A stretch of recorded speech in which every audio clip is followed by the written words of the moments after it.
Congratulations, you made it to the Exfil. You can relax, unpack your bags, and we hope you enjoy the show.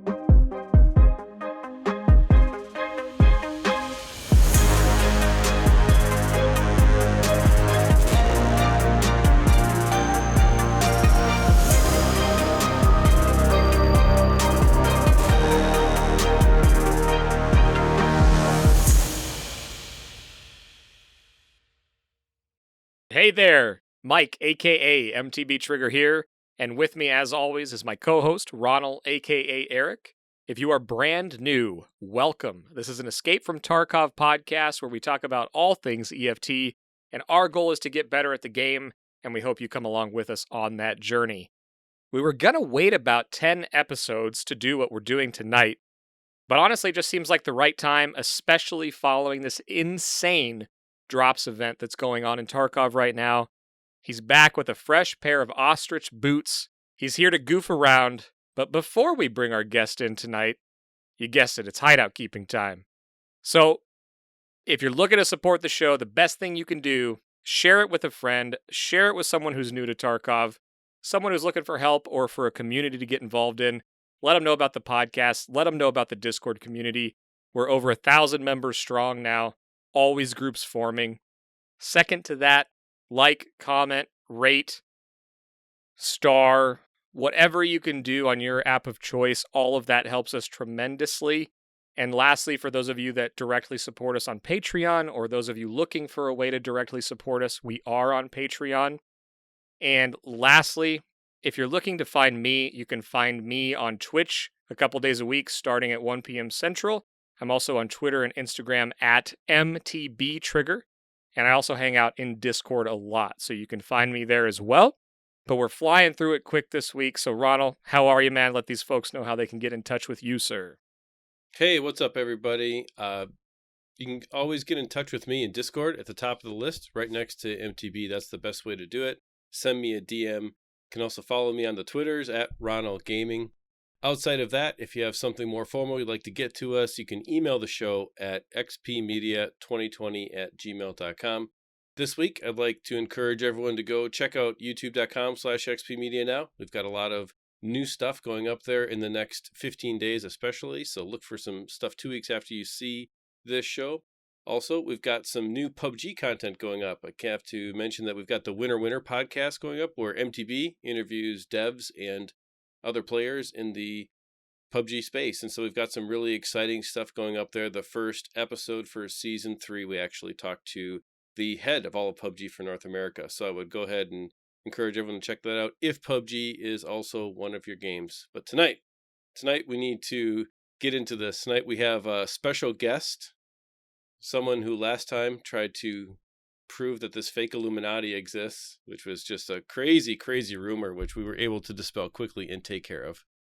We also are pretty excited to get into all of the reasons why I was right and he was wrong. And he's a friend of the show. We always enjoy having him on.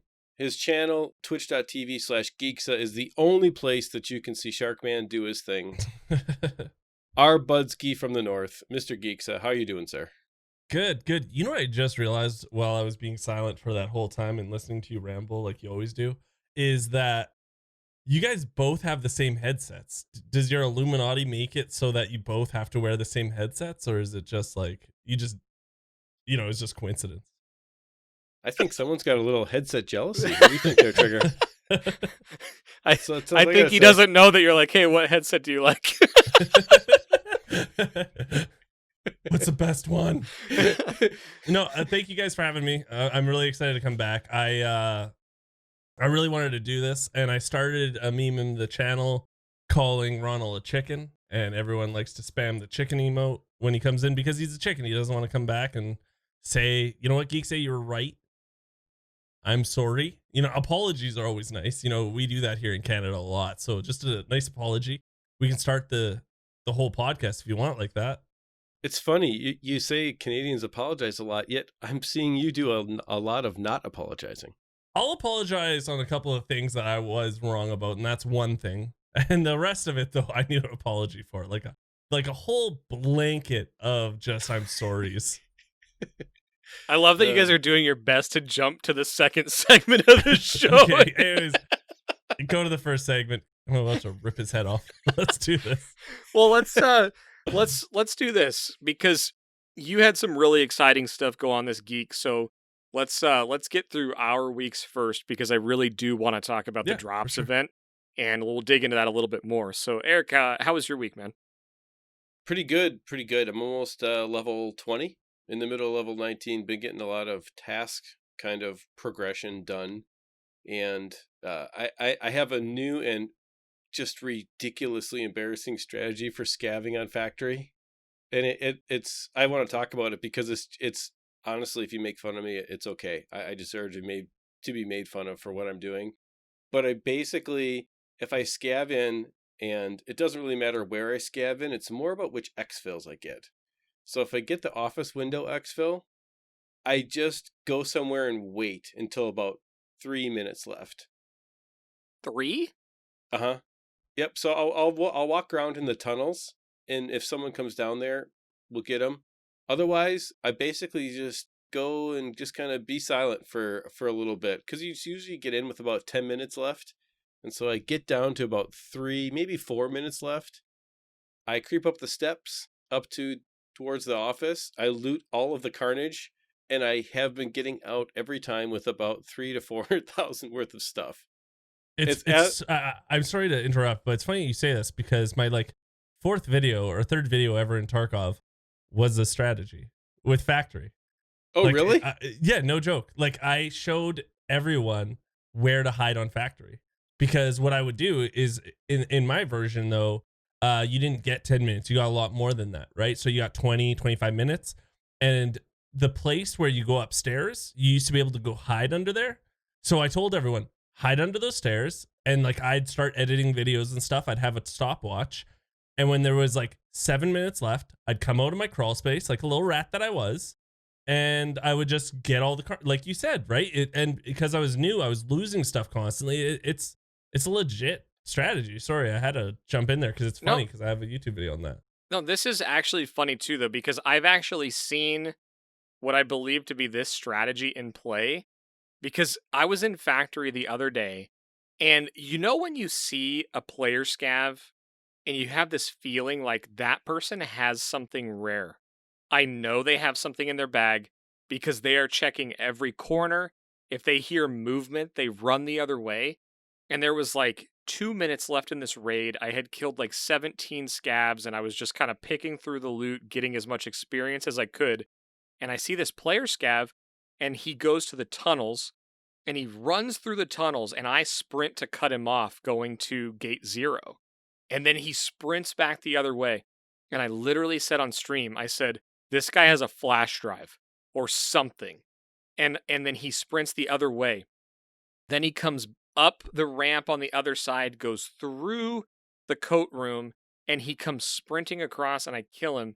And lo and behold, he's got a flash drive, a labs card, and a fuel conditioner. And I think he just scooped all of this loot up in a 2 or 3 minute window and was just trying to get out. Yeah, and this is why I only do this if I have the office window extract, because all the PMCs have to be on other sides of the map. And literally there's nobody left. And there's usually, I would say at the low end, I've had maybe 5 bodies to loot. At the high end, I have to make sure I watch the time because there's so much to take. And my stash is completely full. All of my tack rigs are full of stuff, and it literally took me 2 hours to sell everything and rearrange everything today from all the stuff that I got. But it's it's bad. Call me a rat. It's a total rat thing to do. That's okay. It's fine. I'm playing the game wrong, right? So, but it's super fun though, because if you don't have lots of time, this is a great way to get piles of gear that you can either use or sell. You know what I mean? So anyways, that's what a scav is, though. That's what a scav is, though. It scavenges. It's not there to go kill and destroy. You're there to scavenge and be a quote unquote rat. Right, but do you survive most of the time with the strat? Oh, 9 out of 10 times. I mean, that's the most important thing as a scav and as a PMC now. So I don't think there's anything wrong with it. Yeah. So anyways, that's I've had a fun week doing that. And then just task progression. It's been really interesting doing task progression. Trigger, you and I did some task progression this week. I got through tasks that last wipe, which was our first wipe, took me a lot longer to do. I got through them quite a bit faster this time around. Kind of, I would say, playing a little bit more aggressively, dying more, but at the same time, not being afraid to die as much. And at this phase, of the game progression. So overall, it was a pretty good week. How about you? Mine was good too. I kind of got through those mid-20s struggles. I was on some of the harder tasks. Like I talked about getting the cargo manifest last week, but then I got into some of the cosplay tasks, like I like to call them, like the wear a pack of vest, wear the balaclava and scab vest, the blueberry set, and I got killed so many times doing those because it seems like everyone's out there doing those. So a lot of people will on shoreline hug the kind of the beach area, and it seems like everybody's wearing a blue vest and blue helmet and shooting at each other. So if you if you want to avoid people with Valdes, don't go down there, I guess. But I got through those, made some progress on the Punisher tasks, and then just today I hit level 35, which was a milestone for me because I unlocked skier loyalty level 4, and now I just have the last 5 levels to go for mechanic and who's the other one? Mechanic and Ragman to max out the traders. So today was capping out skier, which was awesome. And yeah, so I had a great week in tasks and got through. Now I'm just kind of stuck on all of the find and raid stuff. So I need to find graphics cards. I need to find vertexes. I need to find the wireless signal transmitters. So some of those harder military items I'm coming up against now.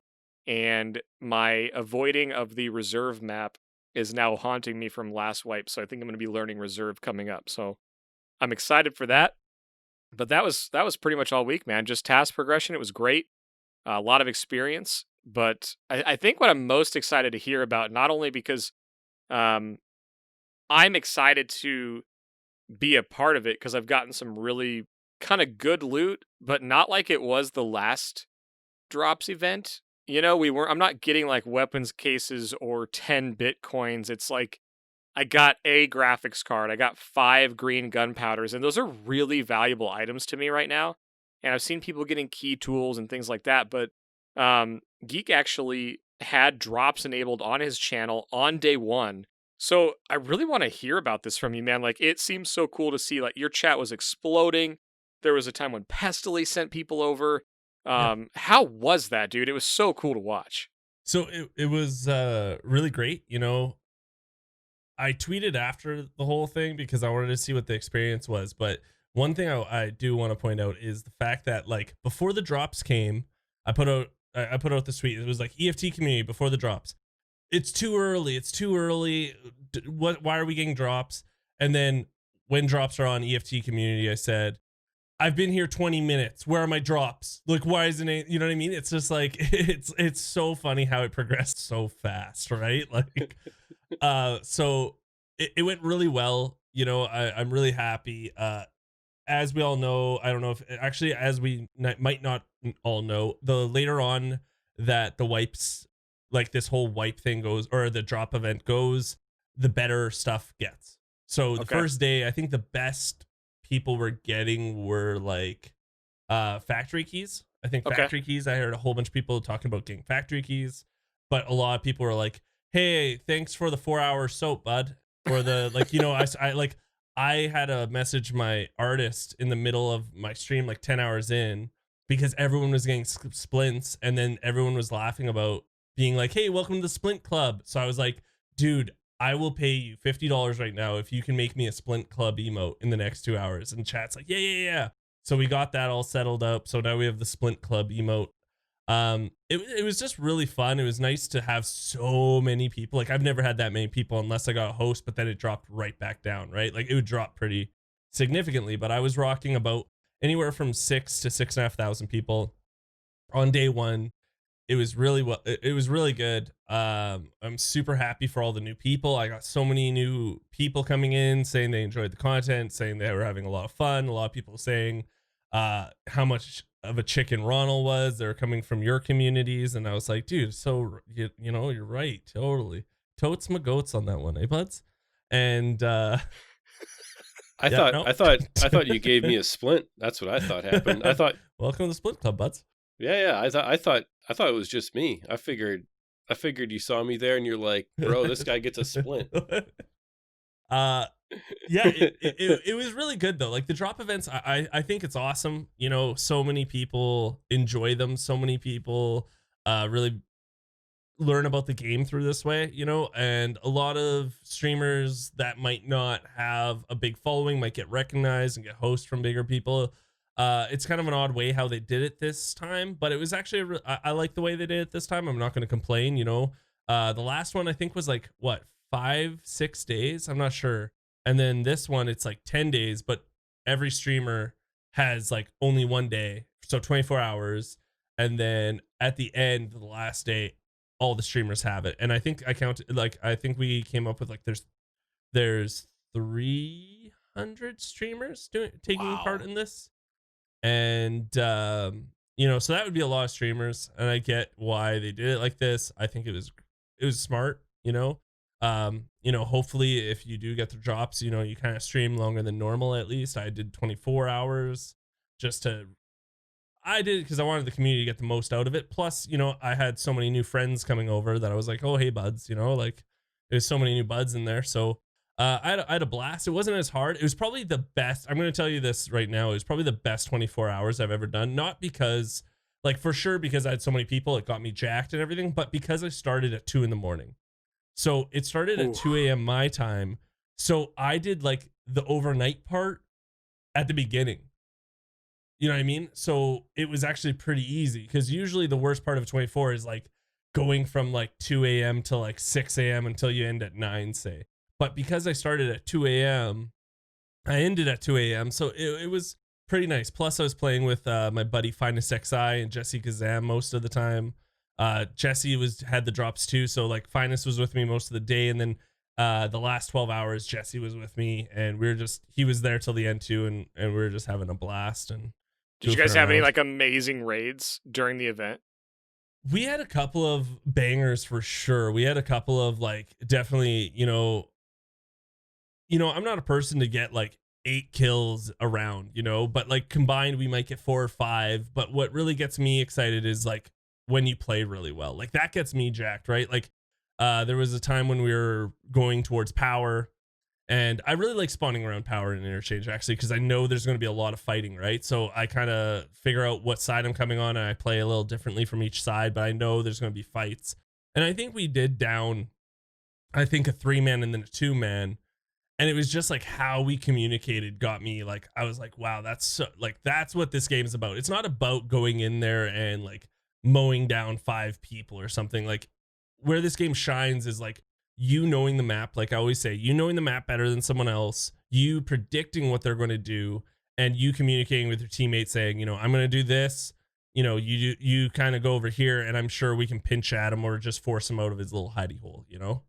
Yeah, so can we talk about that for a second though? Because you saying that just like I am feeling convicted about a woods raid I had today in a squad.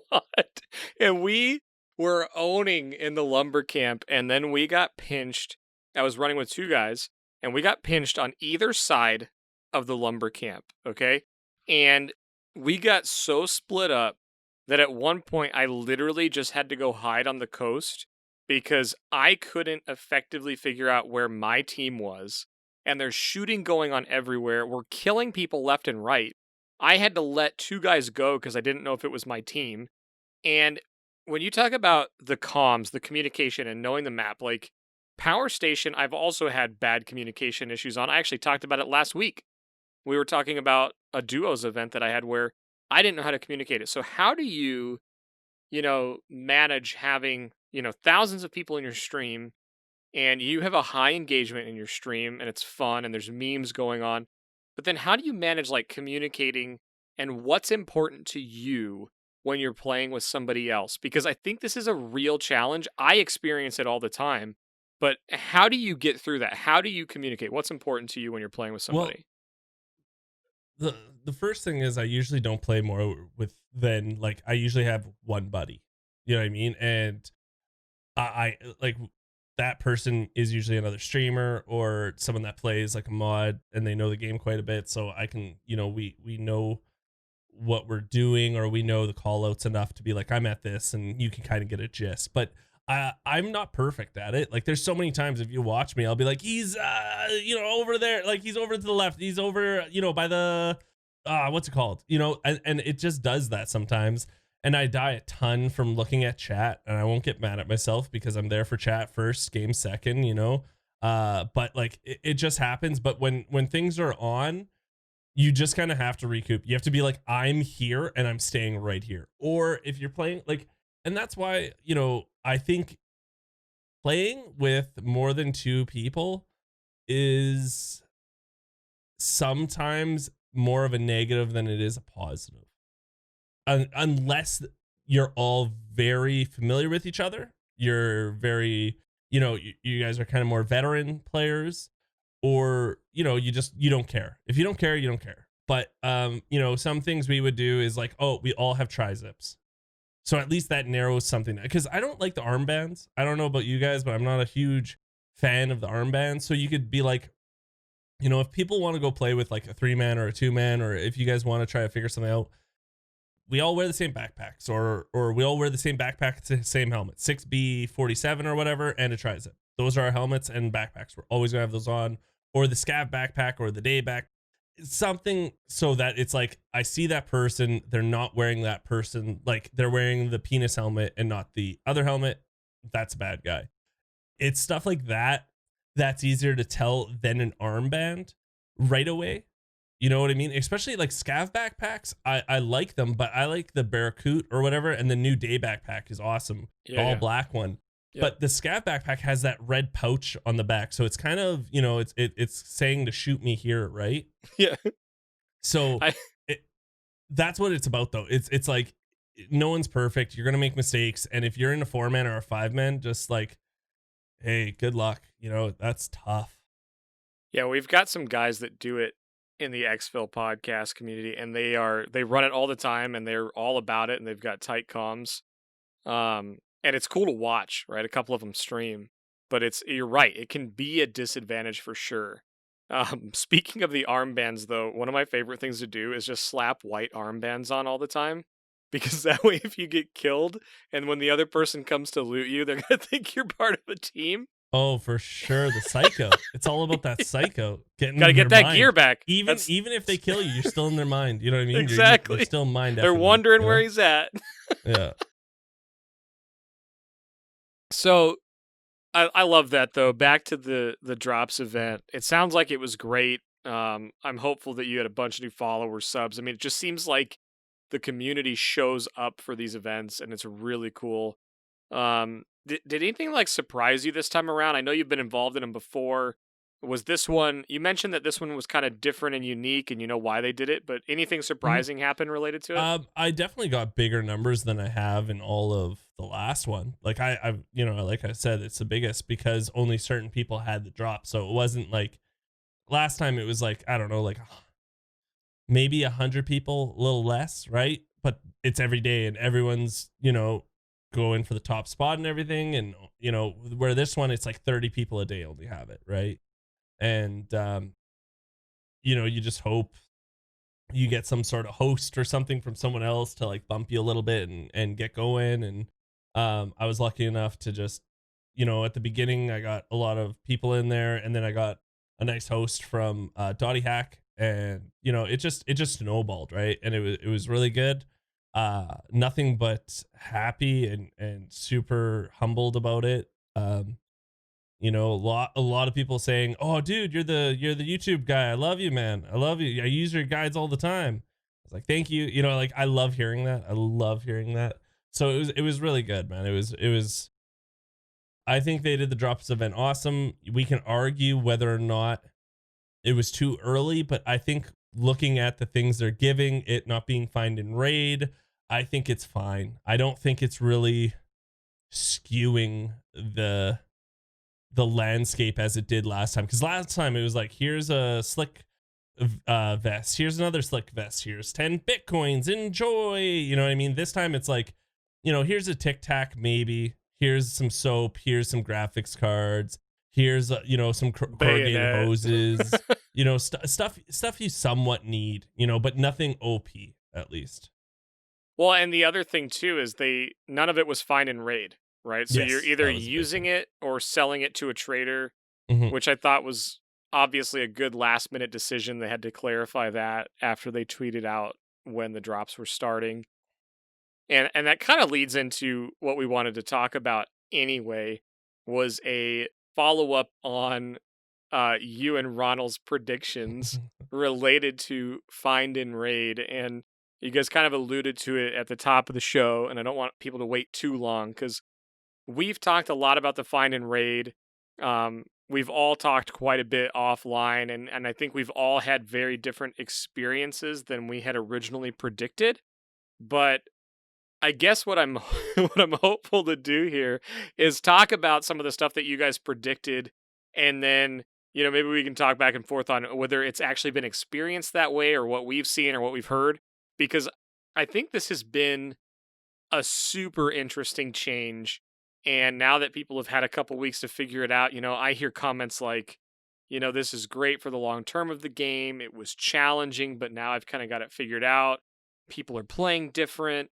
Some people are still really struggling. Some people it's working out perfectly for. So, like, what do you guys think about? Like, I guess maybe let's start with some of those predictions. Like, what were you guys really thinking was going to happen that's now flipped on its head? Geek, you mentioned. I'm just going to say one thing, though. I was wrong. I'm going to come out of the gate and say I was very wrong about there being a mid game.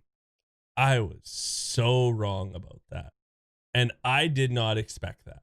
I did not expect to get killed from Iggy Pop ammo and BS ammo out of the gate second day in. You know what I mean? Like I didn't expect that as much as I did get destroyed by like seeing someone, it not being uncommon to see someone with Killa armor and a Val and all this other stuff right away. I was so disappointed. You know what I mean? Like I was like, it kind of put the wind out of my sails for a little bit, for sure. Now, but like do you that think, was only though, like a little bit. But do you think though that they added in at the end of last wipe, they added in the therapist auto heal, and then a part of that was also the icons that you can hover over and Mhm. learn where the damage came from and what type of round it was from as well, which we didn't have any access to before. It was kind of like if you died, you died, and if You have you to know the didn't know the sound or sound of the something. gun, Yeah. you didn't know what it was. But now it's like, oh, that guy got me and he had 7 and 3-9. Holy cow, I'm level 2. What happened here? So do you think it's sort of do you think it's because there wasn't really massive changes to the tasking system and everyone's good at it? I guess I'm trying to wonder, like, how was your prediction so wrong on that? Because you were pretty I- convinced there was going to be a mid Yeah, I thought there was going to be a mid game. I think people learning how to spam bosses, especially Killa early with a Keter or something, cheese them, early and get them. Also, the reserve map, that being super OP with getting raiders and whatnot, I think is a little too much. I think, the more I look at it, the more I feel like raiders should have like level 4 armor and below, and every once in a while have really cool stuff. I really do feel like level 5 and level 6 armor should be like super rare. It should be an occasion when you find it.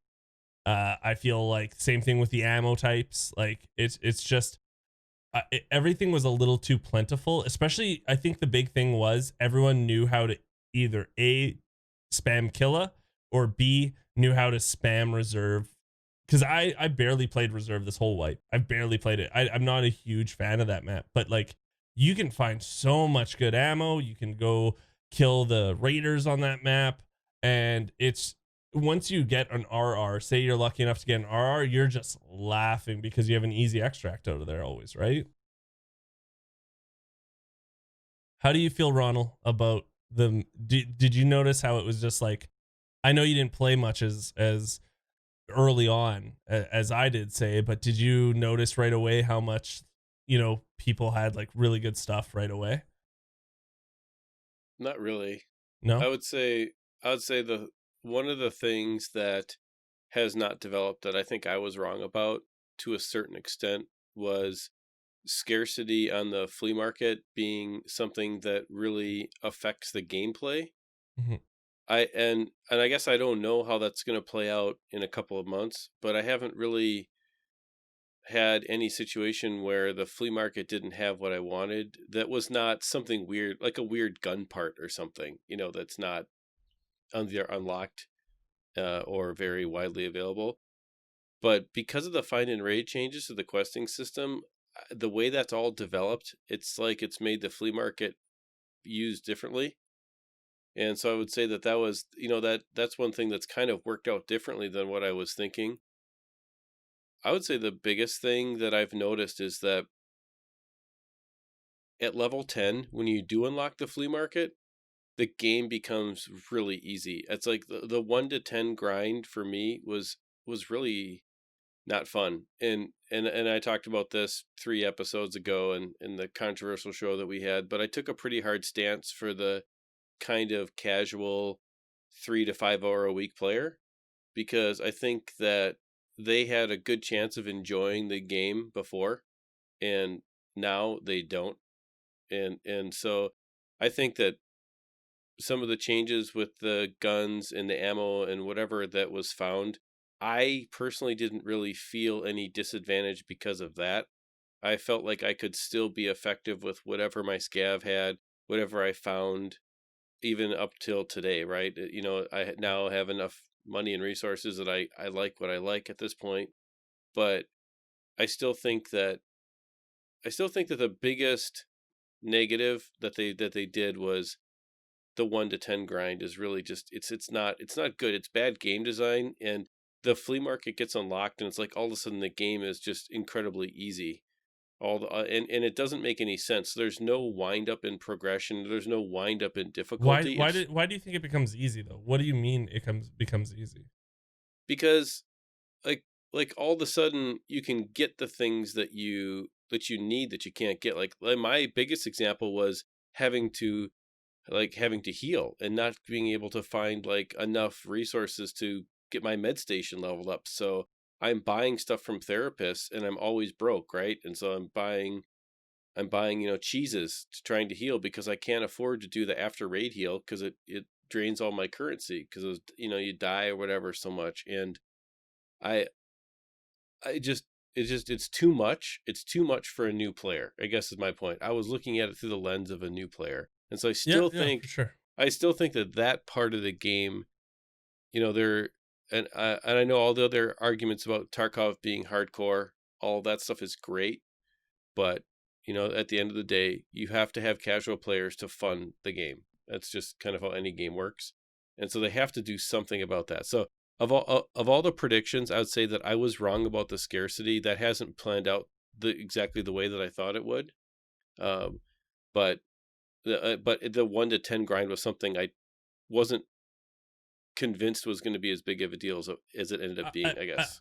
I think if anything shows you that EFT does care about the person that can't play a ton, it is the crafting abilities they have thrown in the hideout now. They have thrown in a lot of stuff that is early task items, like Saluas.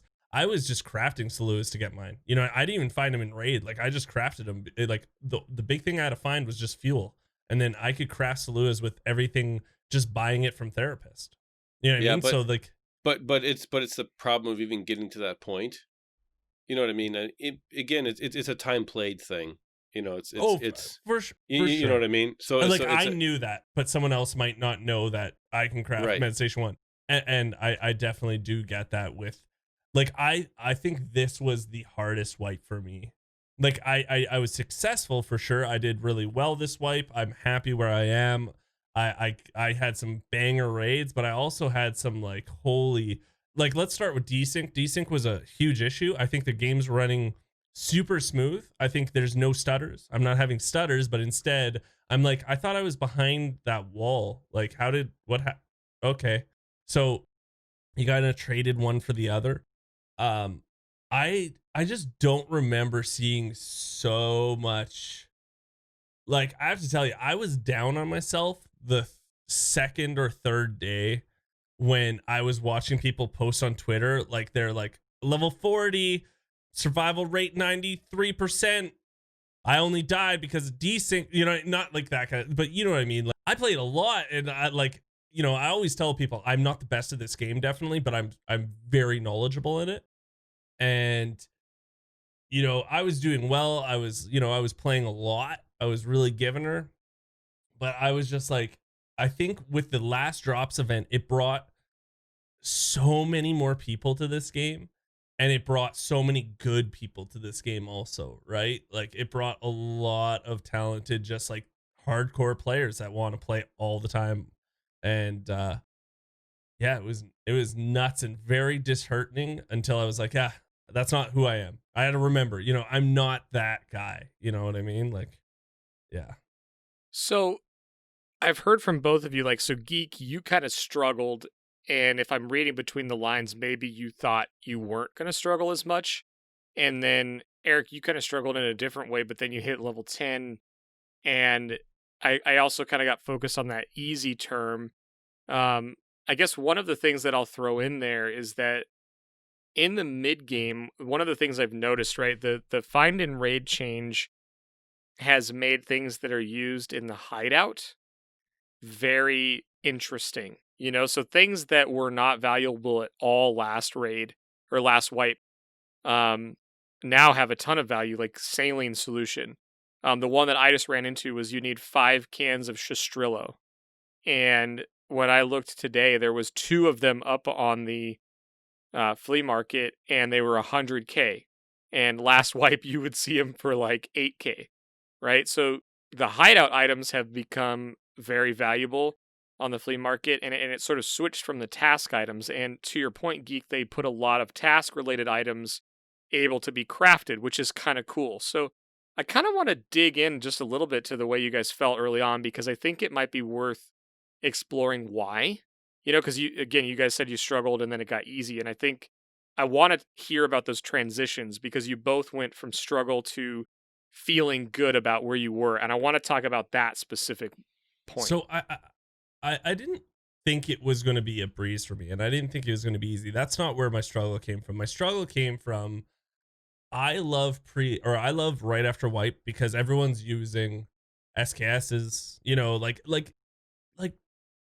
like crap. Everyone's using it's just like, the fights become, instead of you're dead, it's just like okay, I'm still alive. I can still run around for a bit because, you shot me with garbage ammo. Let's go over here, and it became just you're dead again. And I was like, what? Like, I was excited for, like, more shenanigans, more like gong shows of fights, and just like, but instead it just seemed like, I'd say once every like 5 fights I was getting to, it was like, oh, that guy has an attack too somehow. That's not good for me. For sure, that's not good for me. And I was just disappointed in the overall, just like how fast it felt, faster than even usual. It went from early game to late game. Like, and now that I'm playing more and more and more and more, I've been playing a ton. I'm level 38 right now. It's not feeling like that. It just felt like that, I think, more because I was level 1 to 5 and these guys were the same, but it felt like they were 50 already. But I don't know, like, did you guys join last wipe right fresh? Yes. Yep. Yeah. So yeah. I got the game in December, early December. Yeah. Like 3 weeks before the drops event happened, and Eric got it a couple days after I did because I made him.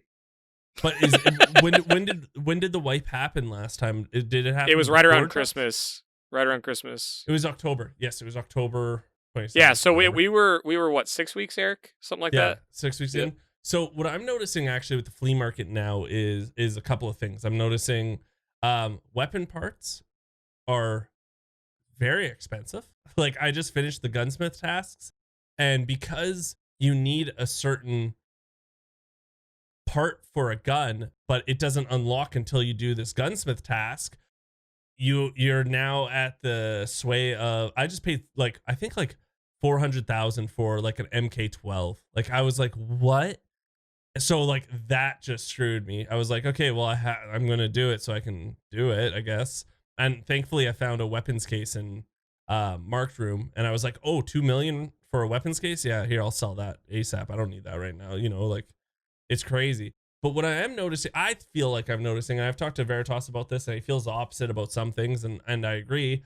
But I noticed right away is how many resellers there were in this game. How many people played the market? Because I feel like items were cheaper than they were last wipe at the beginning. That's how I feel on more common items. There are a little more niche items, like you said, how you needed certain things. Those are your niche items. What I'm talking about is your wires, your HD drives, is, you know what I mean? Stuff that like it's not super hard to find in raid, but you just don't want to go through, say, all these computers or everything.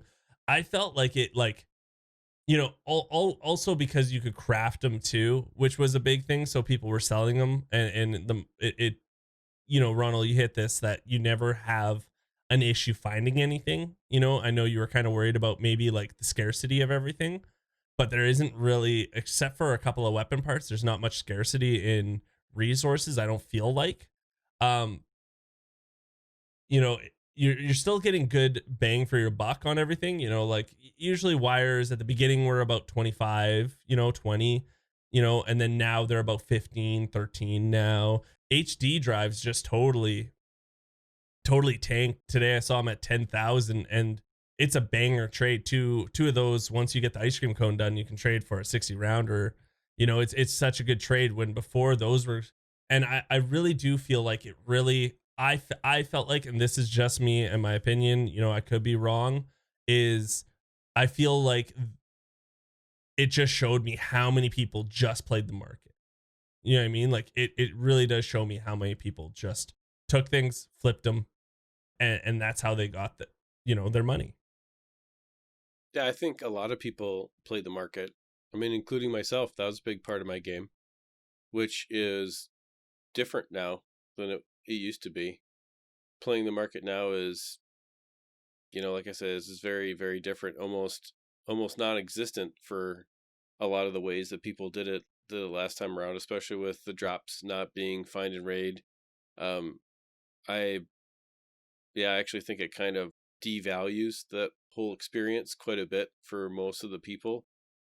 We can get into that if you want to, but I had one quick point about, Trigger, you said about how you were looking for things at level 35 that you needed or whatever. And I think that in Geek, those gun parts you needed that were so expensive, I think the only reason they are is because you guys are so far ahead of the pack when it comes to leveling. You guys are way out there, man. You guys are the tip of the bell curve. The 1%. Oh yeah, right. We are part of the 1%. I get that. I know. And so the stuff that you need, it's just not there yet because the herd hasn't caught up with supplying it. And so that's going to happen. And I do think that it'll all be cheaper by the time that I get there, right? So it's just going to be. So? I don't think so. I think these parts are. I'm not trying to cut you off, but I think these parts are very niche. I think you don't find many MK12 parts, for in raid. Nor do I think people see these gun parts. I think the big thing is people don't see these gun parts and see them being money makers. You know what I mean? Like it's just like the shotgun piece that at the beginning of the wipe everyone needed, right? If you just look at the piece, you're like, that's just who gives a shit? It's for the shotgun. But like if you really looked, it was 40,000 for this piece and whatnot. And another thing I just want to talk about when you were talking about playing the market, I think you can play the market because I do. It's just a little bit different now. I think what I like about now the find and raid thing is you're just using your hideout, which wasn't important last wipe, where now you are using it all the time. And I really do like that. Now you're playing the flea market by crafting things in your hideout, you're trying to be like, okay, if I buy this and this and I craft 6 of these, I'll make 40,000 off of it. So I think that's how people have to play the flea market now, putting an emphasis on something that really didn't matter. You know what I mean? Like hideout didn't matter last wipe that much. It did matter, but it didn't matter at the same time. And I think there, especially for newer players, I think there is an emphasis on how good the hideout can be early now. Yeah, I think so. I think they're trying to, maybe this is part of the experiment for this wipe, right? They want to see if how many people use the hideout to really enhance their progression through the game. I still think that the hideout is valuable, but I have not crafted much in it as far as like, needing. The only things that I've crafted are Tashankas, because finding 15 Tashankas is in raid is just time consuming. and that's really been kind of about it. And so I'm not sure how that's all going to play out. I think it's really cool that there's a lot of good stuff there that can be crafted, like crafting the scav backpacks. I really think that was a great add-on for the hideout. I think that's going to help a lot of players who maybe struggle with getting a good bag, right, to get into raid with. The mag case is also, I think, one of the most important early game trades that you can just sell to therapists right away to kind of bolster your currency. Yeah, I think the hideout, but I think also the problem right now is that they have added some convenience things to the hideout, but then because of the find and raid change, they've also put some hard gates on it that don't make sense to me. The flash drive thing doesn't make any sense to me at all. Like find and raid flash drives, so many people are stuck there, at that, and it's such a gate that really, I don't understand that. It seems like an artificial progression stopper there. I mean, what do you guys think about that? I'm with you on that one specifically because it's so early that you get the first one, and it's a gate to opening Peacekeeper, right? You have to complete that with Skier before you open the Peacekeeper chain. So again, early in the wipe, I think someone that starts later or doesn't get as quick of a start probably won't have as bad of a time with it. But there's still a lot of people searching for them for the Jaeger 3 that you need. But that one specifically is kind of like, it really puts a hamper on like group play, because early in the wipe, I was squatting up and it was like, what tasks do you got? And everyone was like, well, I got this, and I've got the flash drives.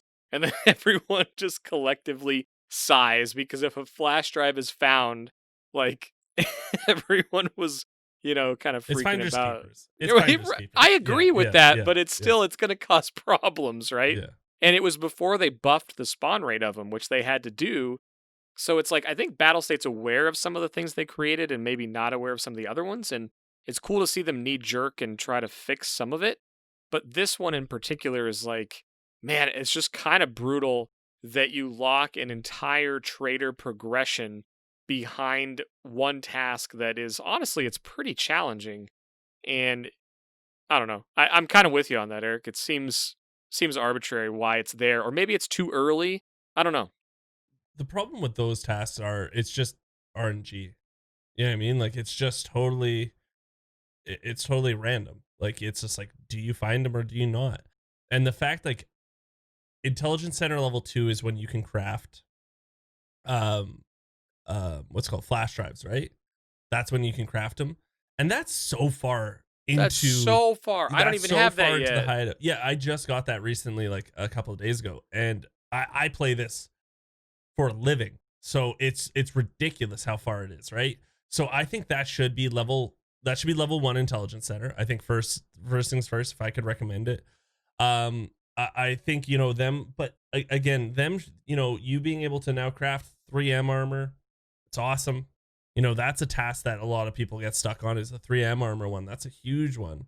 I really do feel like they were listening to the community. They put in a lot of things that they thought would help, some in different scenarios. The one thing I do want to see is, there's 2 things I want to see in Hideout right away. And one is level tabs, just like traders, because I don't know what's level 1, 2, and 3. So I can't really, I can't just look at, just so I can be like, oh yeah, this is here, maybe think, so I can kind of look and examine it from a big picture point. And the other thing I'd really like to see, to be honest, and this would help people that don't have a lot of stash base, this is for people that don't have EOD, is if I owe, I don't know if I said it on the show, but I say it all the time. If I owe 6 power cords, 12 wires, and something else to get, say, level 2 intelligence center, and I only have, like, say, 5, 2, and 3 or something out of, like, so I only have 30% of the items, say, I should be able to put them in there. You know what I mean? I shouldn't have to need everything, especially when you need big quantities of these items. I should just be able to put, like, it's just like tasks, right? For tasks, if I find one thing in raid out of 12, I can give you one of them. I feel like that should be the same way with hideout. I think that would really help with people having such a small stash size and hoarding, I always tell people the number one thing you should save up for is a Lucky Scav junk box. It's going to help you. It doesn't matter if you're EOD or if you're standard edition. It's going to help you in the long run. That's what you should be saving up for. My stance used to be never put money into the hideout until you're comfortable with making money, until you understand the game. I think my stance is kind of on the fence about that. I'm going to have to look more into that. I'm going to have to rethink it. Again, I really do wish I'm going to have to go to the wiki or something to see what level 1 gets you all the time, so I can really look at the big picture of these things, because I can't do it from my game. But I think I know I really like the emphasis on the hideout. I think they do have to shift some things around for sure, but I've noticed I've used it so much more this wipe than I did definitely last wipe.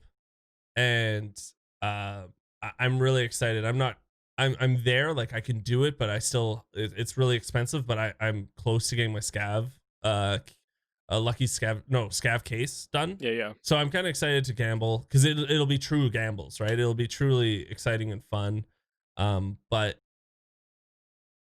the flea market, I feel like I feel like it's okay, but you're right. Level 10, to get to level 10, for me, it's easy, not easy, but it is like, a day after, like, I think after the first day I was at level 15 or something, but that's again, cause I play, I'm knowledgeable. Maybe even I was a little more than that, but, it is tough for the people that can only play 3 to 5 hours a week. Right. I don't think the game gets easy once you get there, only because things are still really expensive because of the find and raid tax on them, I like to call it. Like, it's a find and raid tax now you have to pay for on certain items. But I do think it's just nice because now you can start making money. You know what I mean? Now, instead of being like, oh, you're going to buy these wires for 2,000 therapist, well, I'll sell them for 13, right? So yeah, the level 10 flea market, the big change is that it's not that the mechanics of the game are easier, but what happens is your time becomes more efficient.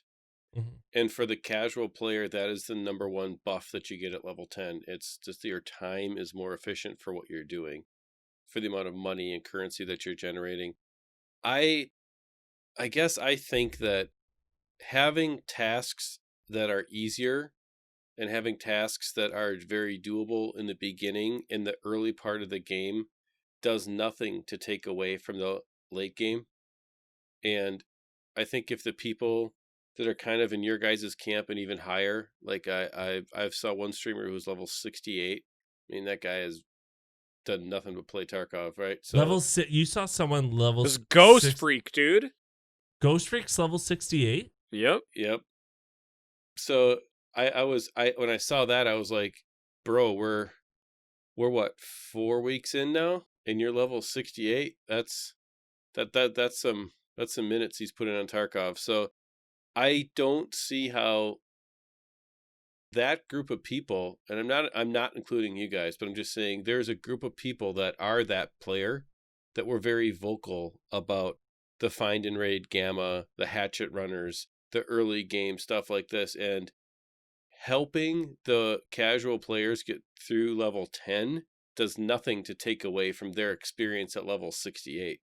And I think that's, I don't know what that specifically is. We can talk about it and try to figure it out, but in general, that's kind of my sense of where the game is at. Like, the game needs someone from game design to listen to or pay attention to metrics of the 70% of the players, not the 5%. So Yeah. I just want to say one thing though. I don't think Ghost Freak plays. He plays a lot like I do for sure. But I think the big thing is he's just that good. Like I don't think he's like not sleeping. He's just pulling 24 after 24. It's just every raid he goes in, he kills everyone. He's just like, you know what I mean? Like it's not. I don't think that he is doing it for a living. So he is quote unquote. I'd say not no lifing it, but he's just doing it for a living. But I think it's not like he's putting in more hours than I am really. It's just he's that much better than I am. Do you know what I mean? Like, but in the end, when I saw like, you know, Ghost Freak or anyone else that was like level 40 within like 80 raids or something, because they're just that they just need 80 raids because they can get that much experience. And it wasn't even without labs. He got I think it was 89 raids and he got to level 40 without labs once. And in my eyes, I just don't see there being that much content in this wipe for me to want to chase that dragon right now. Right. You know what I mean? Like this wipe did not have enough new content. Like it was kind of underwhelming. You know what I mean? Like I could say that it was nice that everyone came back. It was nice that the find and raid change. It was nice that they changed some stuff, but like, you know, we'll talk about it later, but we need 12.7. We need new content, actual content. Well, and I want to get to that, but I do want to circle back really quick though to the point Eric made about, you know, this whole dynamic of level 10 unlocking the biggest buff for the casual player and how smoothing out the 1 to 10 experience for any player isn't going to take away from people that are higher level. And that's the point that you made on last week's episode that really resonated with me. And then Battlestate actually brought up something, they tweeted it out, that sort of added some flavor into it for me. And I actually hate talking about this because I don't particularly like the practice, but there's something called RMT, or real money trading, and Battlestate has come out and said that they are going to go after this, that there's bans coming. And I think it adds a little bit of flavor into the conversation because I fully agree with you, Eric. I 100% agree that smoothing out the 1 to 10 experience and getting people to the flea market does nothing to hurt anybody. I think maybe them tweeting it out and leaving the flea market where it's at, even with the find and raid change, I think could be a symptom of what's going on in the real money trading markets. I think that sucks for casual players. I don't know how big of an issue it is, but it feels like if they're having to tweet it out and say that it's a big enough issue that they need to focus on it, and then they had to limit the number of Bitcoins that you can take into raid, right? It's telling me like, okay, so the real money traders are using Bitcoins to transfer wealth in the game and then collect money from a third-party site, whatever. But it's like, I don't know. I just see some of this stuff happening, and it's like they're adding in all of this crafting stuff in the hideout to smooth out the find and raid changes, which is helping the task progression. Like, you know, if you find that green gunpowder and you put it in your gamma, even if you die, and then you can use that to craft something great, and that's helpful for you in your hideout or your find and raid tasks, that's awesome. But there's still this gap in the 1 to 10 that just doesn't seem like it should be there. And I just had this question mark, like they're very aware, they're doing things to help a lower playtime player by adding in these craftables, by adding more stuff into the hideout, making it more focused there. But they didn't do anything to smooth out the progression to help with experience in 1 to 10. And like the RMT is the only thing that I can point to that like maybe that's the issue. Maybe that's why they haven't smoothed out the flea market and made it available earlier, because I agree with you, it does really buff the casual player to give them the ability to sell what they find and buy what they need specifically for their hideout or the tasks that require stuff that's not find and raid required.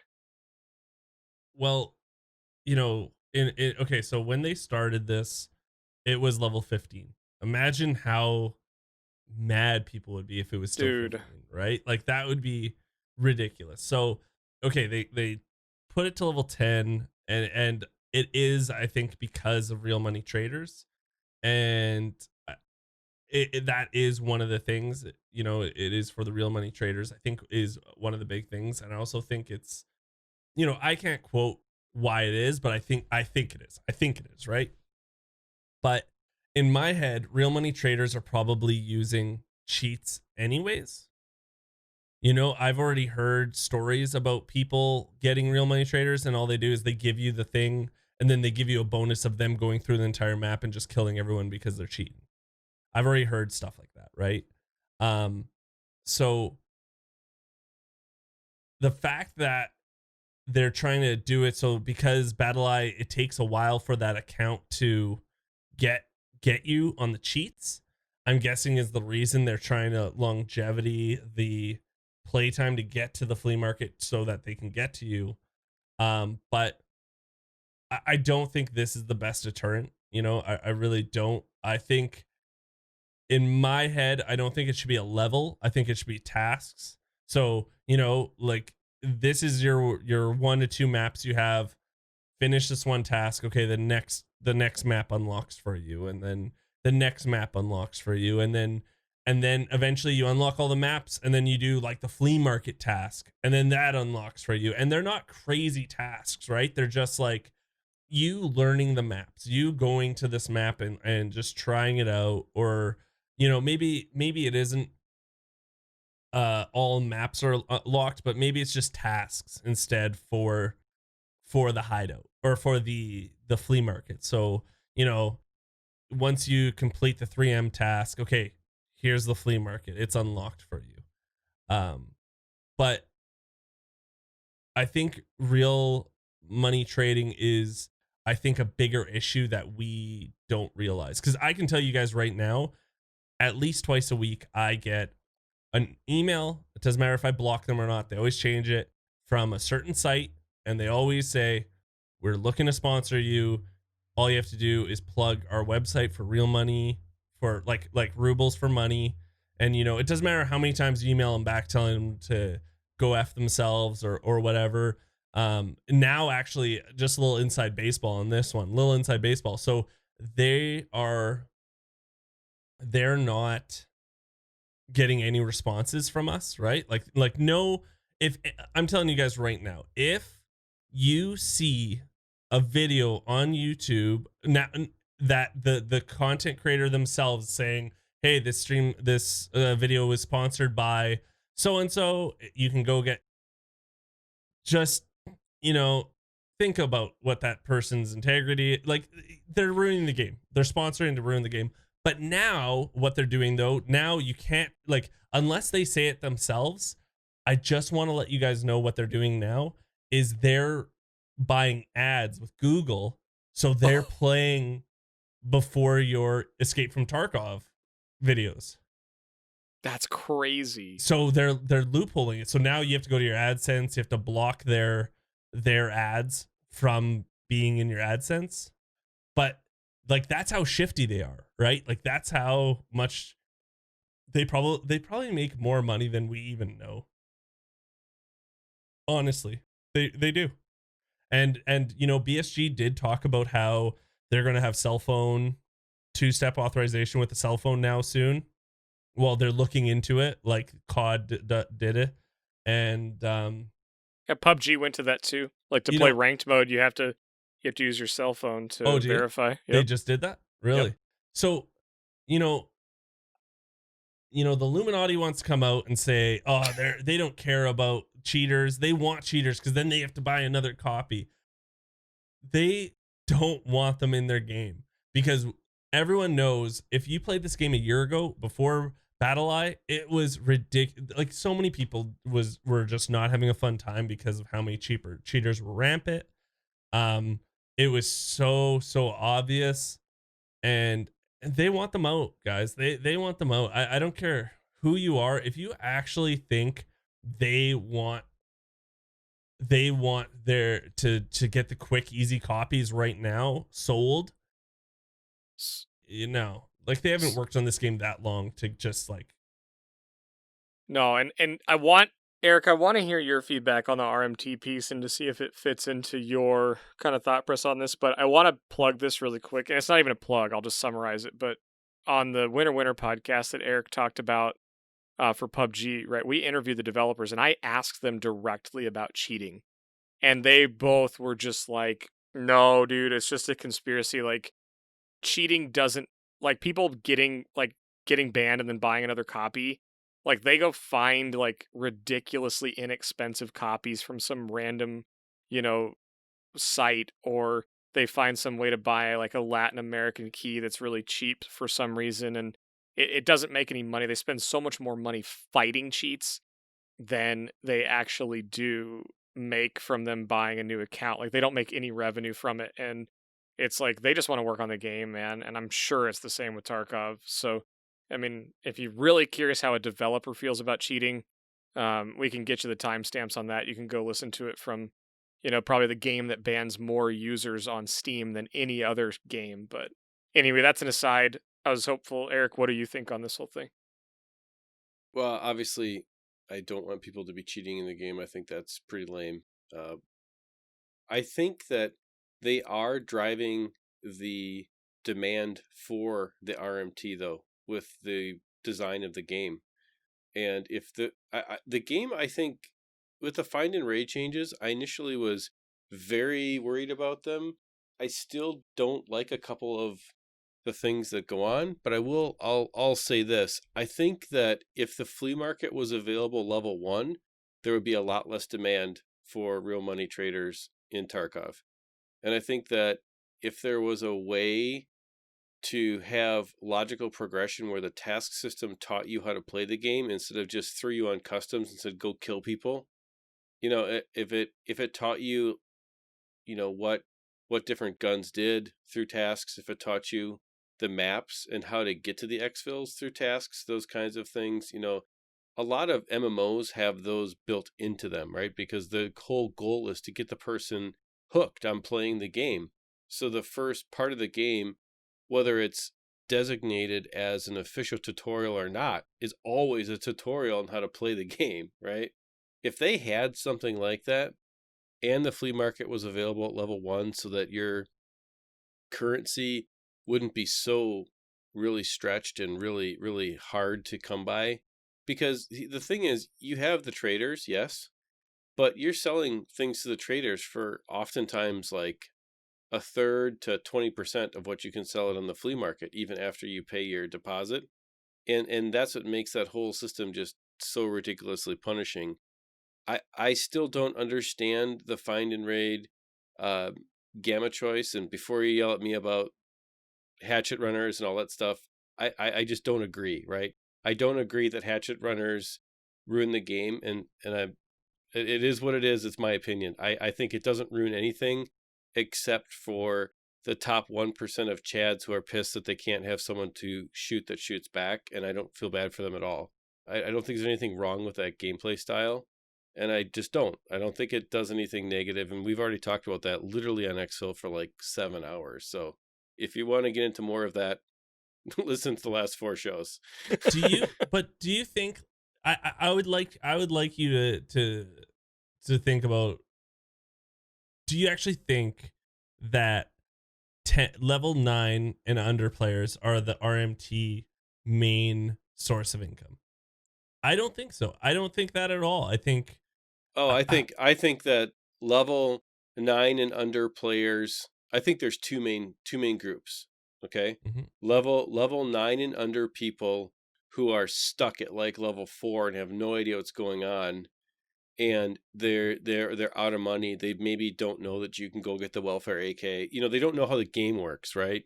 And Yeah. so they're like, I've played other games, and what did I do in the other games? I went to the Asian gold trading site and bought my whatever currency for this game, and then I was able to just work my way through it and figure it out, right? There's people that do that. I'm not one of them, but I do know that exists. Of And course.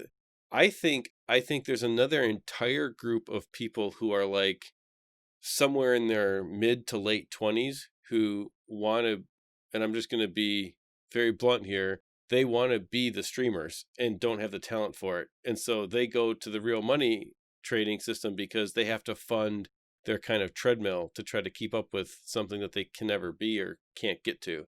I think that's probably the primary group of people that's buying, and I do think there are some under 9. I just can't see under level 9 and under people thinking more money, even though I just blew a ton of money, being the reason that I'm not level 5. You know what I mean? I think but I mean I gotta respectfully just disagree, because I think you are experienced enough, and I think you are so far removed from what it was like to be level 6 and completely broke and have nothing. That was only a year and a half ago for me, right? Like, yeah, I was there, and I did quit the game because I didn't know what I was doing, and that's why I make my YouTube videos, because I was that person that didn't know what the F was going on, and I wanted YouTube videos that spoke to me, and how was I going to make them? I was that person, I was that person, but I didn't, in my head, I never once thought RMT, but maybe that's just me then, right? Maybe that's just me. Yeah. And I never once thought RMT either, honestly, but what my point is saying is I do believe there are people that go that route to solve their problem. And you're right, it may have only been a year and a half for you in normal human years, but in streamer years, you're like 400 years ahead of me, dude. So it's just it's a time sink thing when it comes to that, and I just, yeah. I'll be real honest, guys. I have a friend that I've been friends with for a long time, and I'm not going to detail the relationship so people can't figure it out, but I disagree completely, and every time this comes up, but I have somebody who will say, "Hey, I saw you playing this game. What's like a good amount of money?" Right? Before they've even touched it. And I always know what they're asking. And it happens in World of Warcraft. It's happened in Diablo. It's happened in any game. It's happened in like even Overwatch, or like anything that has some sort of like novelty aspect or currency aspect. They're like, what's the thing to have? And this individual makes a tremendous amount of money in what they do, and they don't have a lot of time to game. And they will go drop $200 or $300, no matter what, on whatever game it is, just so they can look like they've played and they know what they're doing.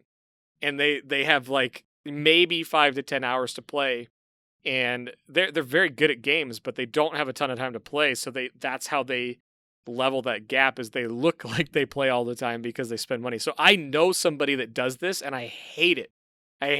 But they're not a bad person. They just are like, well, I don't have the time to keep up, so I'm going to pay to keep up and do whatever I want. I watched a video and saw this crazy gun, and I want that gun, so I'm going to pay to get there.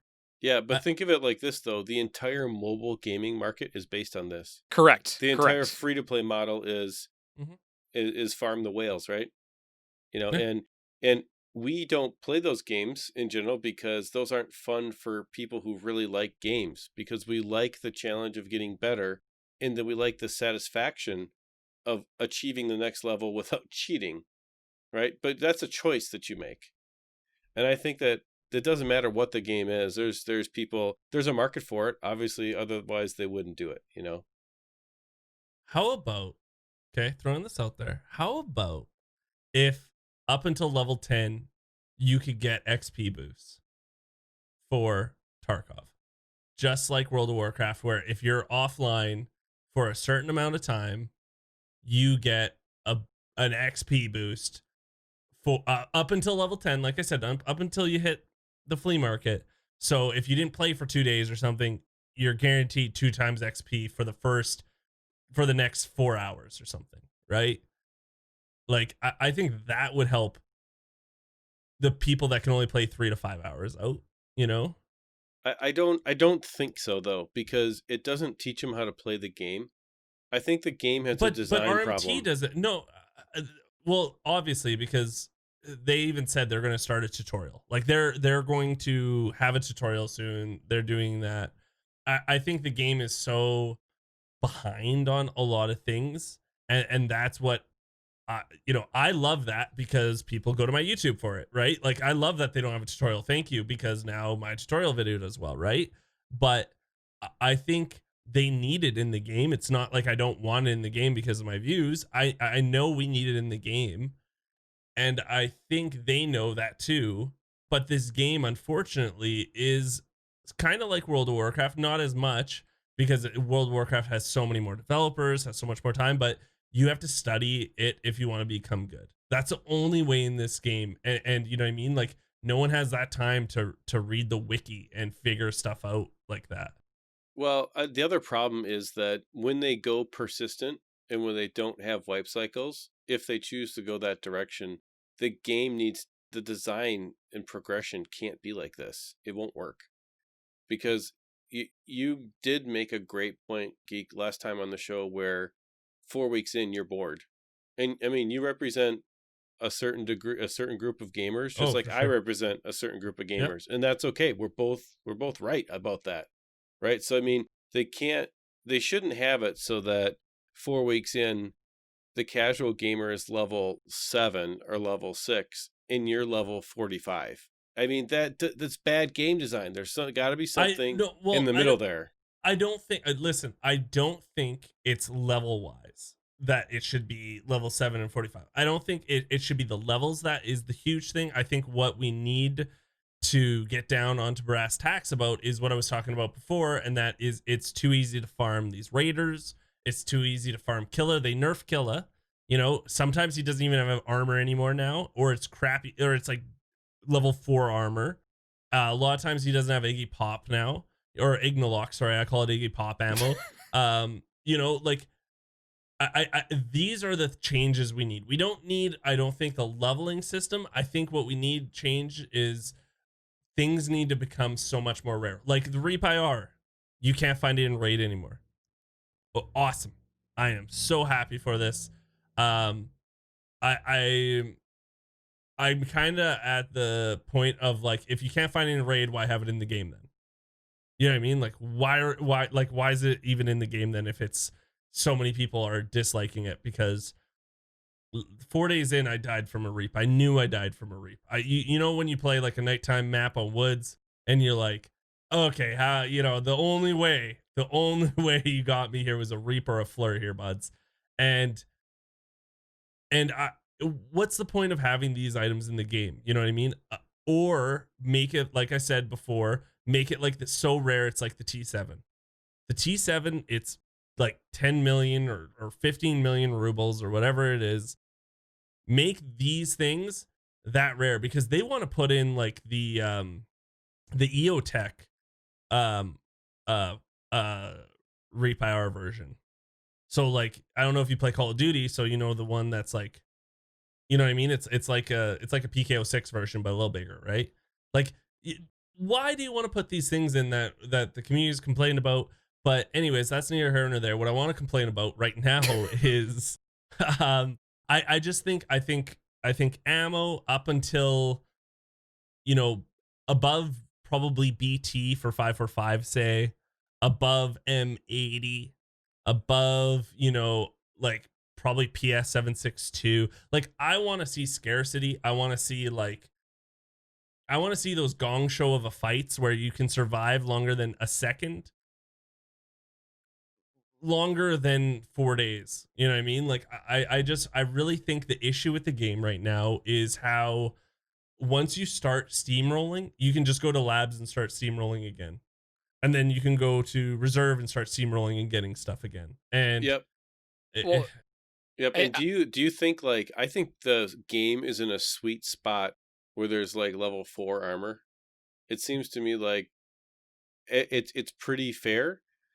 Even if you are a very skilled FPS player, just a normally skilled FPS player still has a chance, right? It seems like it's in a good spot where, like you said, I completely agree with you.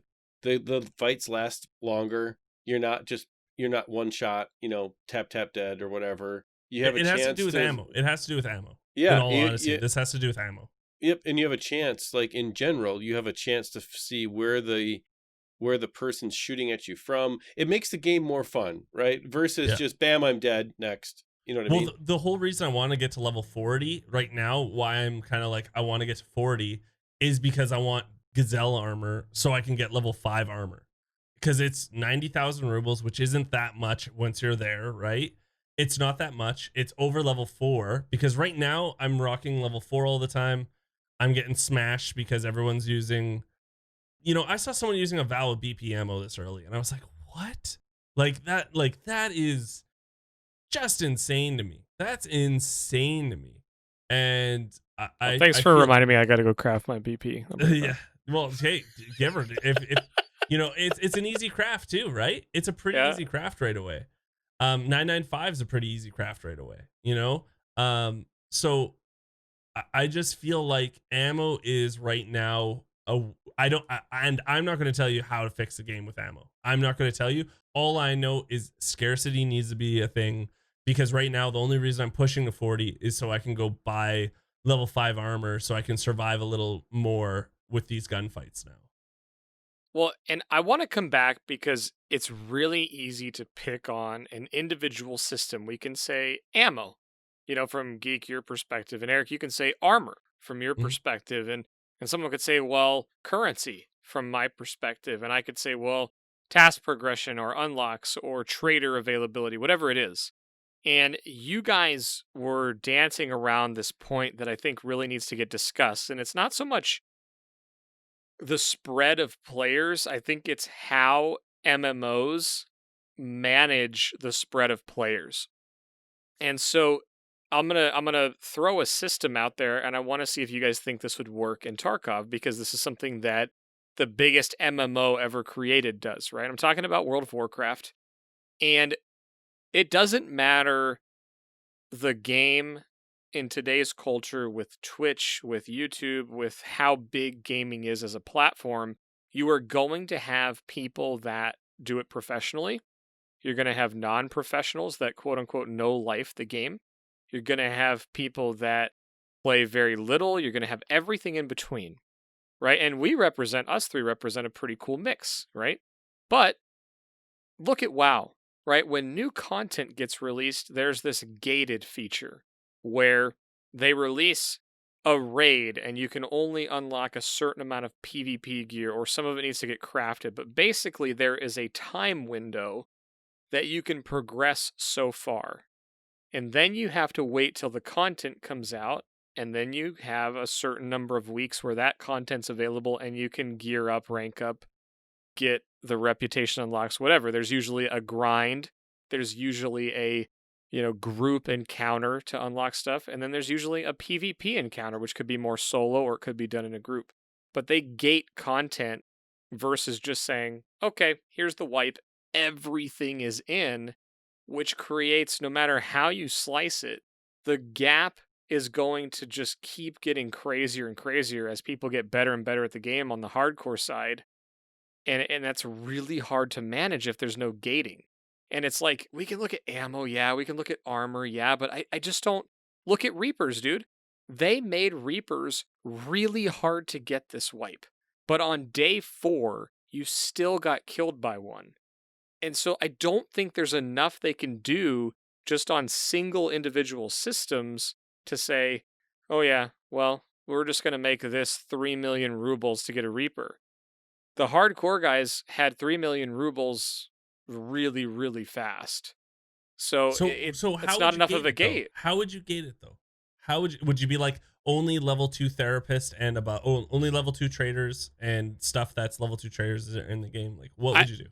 I'm asking the question because I think the concept that WoW employs has worked for a very long time in MMOs. I don't necessarily know how to gate it. That's why I wanted to ask you guys, and you just brought something up that maybe that could work. That's what I wanted to talk about and bring the constructive side to it to say, okay, what could be done to gate players, whether hardcore or casual, to spread the content out and keep the gap a little closer. It doesn't mean that everybody needs to be on an exactly level playing field. That's not what people want in a game like this. They want to work for their advantages, but they also don't want to log in and be on day 4 of a wipe and they just got to play this weekend and boom, they got shot in nighttime woods, one shot headshot from 300 meters away. Well, I don't know how, like, people always ask me this. Should we have should we make like lobbies that are 1 to 10 and then and then or solo only and then groups? But that's not smart. The group thing isn't smart. Solos against groups. It isn't, only because eventually the game, at least this one, it does get the population that plays it becomes very low eventually. That it would just you're segregating your audience into two different camps, Right. and then you're really not finding people, and it's really difficult right now, especially with the ping lock happening. There's ping lock, so there's certain people I can't even play with anymore. You know what I mean? Like, if you have over 150 ping, even though I want to play with my buddy over, say, in Australia or something, I can't play with him now, right? So I think segregating everyone into this, but like, so what would you do? You'd make, like, in my head, okay, so labs isn't available till level 40, but people are still getting to level 40 in 3 or 4 days. So that's really not a helpful gate or wall. You know what I mean? Like, Yep. Like, okay, after a week, you can go into reserve. After 2 weeks after that, you can go into labs. And you wouldn't hear the end of people being upset about that, right? Like, I don't know what you could do to put up a wall to that. I'll be honest with you, man. Your first idea there, the locking the traders for a certain amount of time, like, imagine this. Imagine that for the first 7 days of the wipe, everybody was locked to maximum level 2 traders. And then after the second week, you could go to level 3. After the week 3, you could go to level 4. Right now, where we are in the wipe right now, we would still have people at the same progression they are now. Maybe not as high of a level, but we would still have people there. But that gap would be a lot closer during the first couple weeks. And maybe that's too quick of a timeline. I don't know. But that was a really interesting thought, because it would, what the current system right now does is it doesn't allow any sort of planning. It's like, oh, wipe hits, play when you can. What World of Warcraft has perfected is a weekly reset of high tier loot encounters or a certain number of points that you can earn in a week. And it allows for planning, right? It's like, okay, resets on Tuesdays, so you normally have raid teams that run a couple nights a week, or you have a PvP group that farms up their points a couple nights a week, and it allows people to do other things, experience more parts of the game, play other games, that kind of stuff, which I'm not saying people should go play other stuff from Tarkov, but I'm just, that model seems to work. Yeah, that model does work because they have more than 8 maps. You know what I mean? Like, Tarkov, in the end, isn't that big of a game. It has, I don't know how many, 8 maps? How many maps is that? I don't know off the top of my head. 8 or 9? Anyways. Yeah, something like that. Yeah, anyways. So, there's so much to do in World of Warcraft. There's so much stuff that you can do that doesn't really affect PvP. And World of Warcraft really isn't a PvP based game either. It is PvE, right? So there is a big difference there. And the other thing is, like, I don't know, would you lock tasks then, or would you just like would you, like, I know we're thinking too much, but I don't think we are. I think it's a good thought experience to say, would it work? How could you accomplish it? Does it actually fix this perceived problem that we have? I think what would work is just nerfing what you can get. I think this all comes down to them having the best of the best, and it being not uncommon for them to get it day 4, day 3. I went to labs day 1, level 3, and I found a key card. So I was like, okay, I'm going in, because I know not many people will have it at all. I was by myself, farmed raiders. I had a bunch of stuff. I'm not the type of person to bring that stuff in, though. I like to hoard that kind of stuff for to use never. I still have that mentality sometimes. I had a TV 110 rig at level 3, and instead of using it, I was like, save you for level 20. Like, that was just how I am. But or I'll use it as storage or something. But I did have good ammo from it, and all I did was I waited and I sold it to get money, right? I didn't use it when I probably should have. to get me more ahead, to get, better stuff. But um I think the gate should be, level 4 armor is now kind of like, whew, you got level 4 armor, that's sick, like that's awesome, instead of being like, I need to find myself some gazelles that are level 5, and I also need to find some Gen 4s very soon. I need to go kill Killa so I can get his level 6 or whatever. You know what I mean? Like, Sure. I just think the big turning point is there's still weak points on PMCs. They're like, so it doesn't matter if you're fighting a juggernaut, if your ammo can still destroy their legs, that's where you're aiming for. So it's not like, if you fight a juggernaut, you're always going to lose, or yeah, you're always going to lose. Yes, they have the upper hand like crazy, but it doesn't mean you're going to lose. And that's why when people say, what's the best blah, blah, blah here, blah, blah, blah, it's like, that does not matter most of the time, especially if you don't know the game, right? And I know in other games it does. My new analogy for this game is golf, because I just started recently golfing, and it doesn't matter how good you are at other sports, it doesn't transfer to golf. Golf is totally different. And that's how I feel with Tarkov with FPSs. Yes, you could play as many FPSs and stuff, and you could be kind of good at the FPS part of Tarkov, but really that's a very small portion in reality of like knowledge to know what kind of ammo to use, knowing what type of armor to use, knowing what guns to use. You know what I mean? Like it that's the analogy I'm using. It's just like golf. It doesn't matter how many FPSs you use. You really do have to research and look at this crazy spreadsheet of ammo to even know what will do somewhat decent damage and why.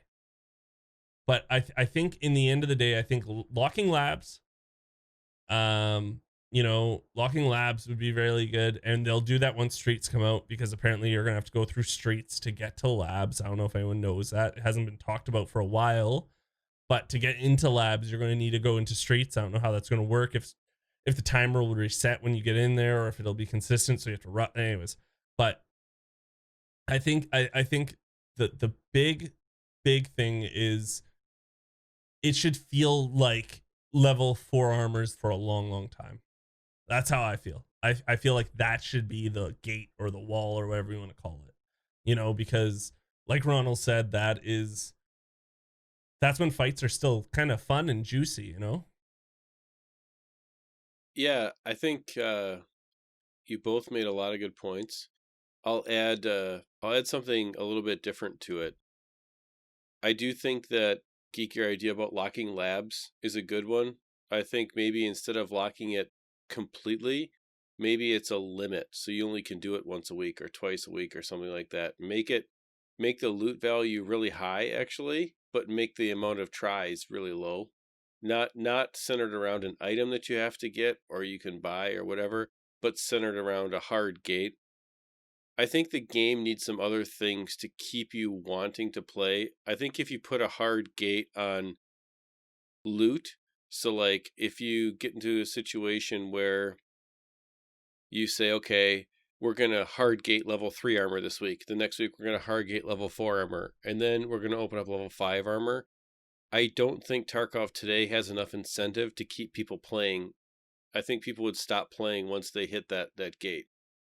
It's like it's like the reason that they open up all of the items in the wipe day 1 to me is that the way the game is structured, you would really lose your incentive to play, because that's what happens to all the high-end players, right? They burn out after 4 weeks because they've gotten everything and done everything. And then it just comes down to gameplay or repeatability of gameplay that for some people is great. They're okay with that, and others they're not, right? So, and the other thing what Tarkov could do, and here's my proposal to kind of add to the replayability of the game without destroying the balance of the game, is they could add additional systems. And this comes from more of the MMO side, not the FPS side. But what if they had daily tasks, weekly tasks, and side progression systems? Say you're a bear or a USEC and you leveled a reputation with the Bear of the USEC as you did these weekly and daily kind of side progression tasks that are outside of the normal XP tasks and trader tasks. And then once you hit a certain reputation point, say that the Bear of the USEC, they have a cash spawn point that they leave for you because you're part of the same faction and they want to help you in a raid or whatever, like some kind of thing that you get for leveling your allegiance to your side. So that, I mean, things like that are what add replayability to the game. And I think on a very basic level, I agree with both of you that something has to be there to keep people incentivized to keep grinding and pushing. But that gap gets farther and farther and farther. And I guess it would be really interesting, and we'll never know this, but because they would never tell us this. But it would be very interesting to see a data breakdown of player and level at this point. Player level and maybe a number of tasks completed. Because I think all three of our experiences in Tarkov are very different, which leads to very different perceptions of what is right and what is wrong with the game. Because like you guys are saying, everyone's max level, this is crazy. And I'm not experiencing that as much. So it is, I think because of our different playstyles and maybe different amount of time or whatever it is, we're just experiencing Tarkov differently. And so it would be really interesting to have like real data to see if people actually do rush through it and they get to endgame fast, or if it's a small group of people. Like, I'd be really curious, you know what I mean? Yeah, and you said something there that you said two things there actually that really jumped out to me. And one is that would be fascinating data. Like, not even, I wouldn't even need to know the numbers, but even if it was a percentage breakdown, right? Like, they don't need to share their daily active users or whatever that is. That's great data for them. But the percentage breakdown of, task completion percentage, what level they are, what rep they have, who knows? That would be fascinating data to see.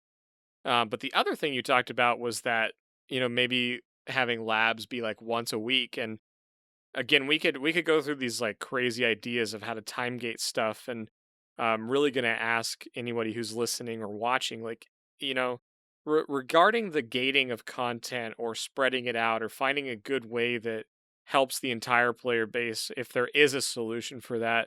If you have an idea on that, definitely hit it in the episode feedback. But the one that jumped into my mind was, we talked about how, WoW is more of a PvE game and there is a PvP aspect, and Tarkov is definitely a PvP game. But what if you could do a weekly offline raid of one of each map, or maybe there was a couple maps that you could do a weekly offline raid and you could pull the loot out, right? I mean, there's things that could be done or tested or tried that who knows what effect they would have, right? And again, there would be videos on how to min-max the loot and which map to do and why to do it and so forth. But there's already a gate on the value you could get out, and you would still have to survive because you're gated by how much room you have to go in. And so there's all kinds of cool ways they could go with this, and they could even add a PvE element. Or why wouldn't they add in PvE encounters that are super hard, or something like that? They're adding stuff like that, like the helicopter crash that's coming to streets, and I do want Right. I want to talk about that stuff coming up, but No, to wrap this up in a bow, what I do want to say is I'm still enjoying myself. It doesn't matter what's happening in the end. The game's still great. You know what I mean? The game, there's nothing that scratches the Tarkov itch for me like Tarkov. But again, I will say this for the millionth time, and I've said it probably here. If you don't think there is someone that's like maybe not a AAA studio, but a AA studio that is trying to make the next Tarkov, they see how much success they're having and what they're doing, you are crazy. It's coming. You know what I mean? like it's coming.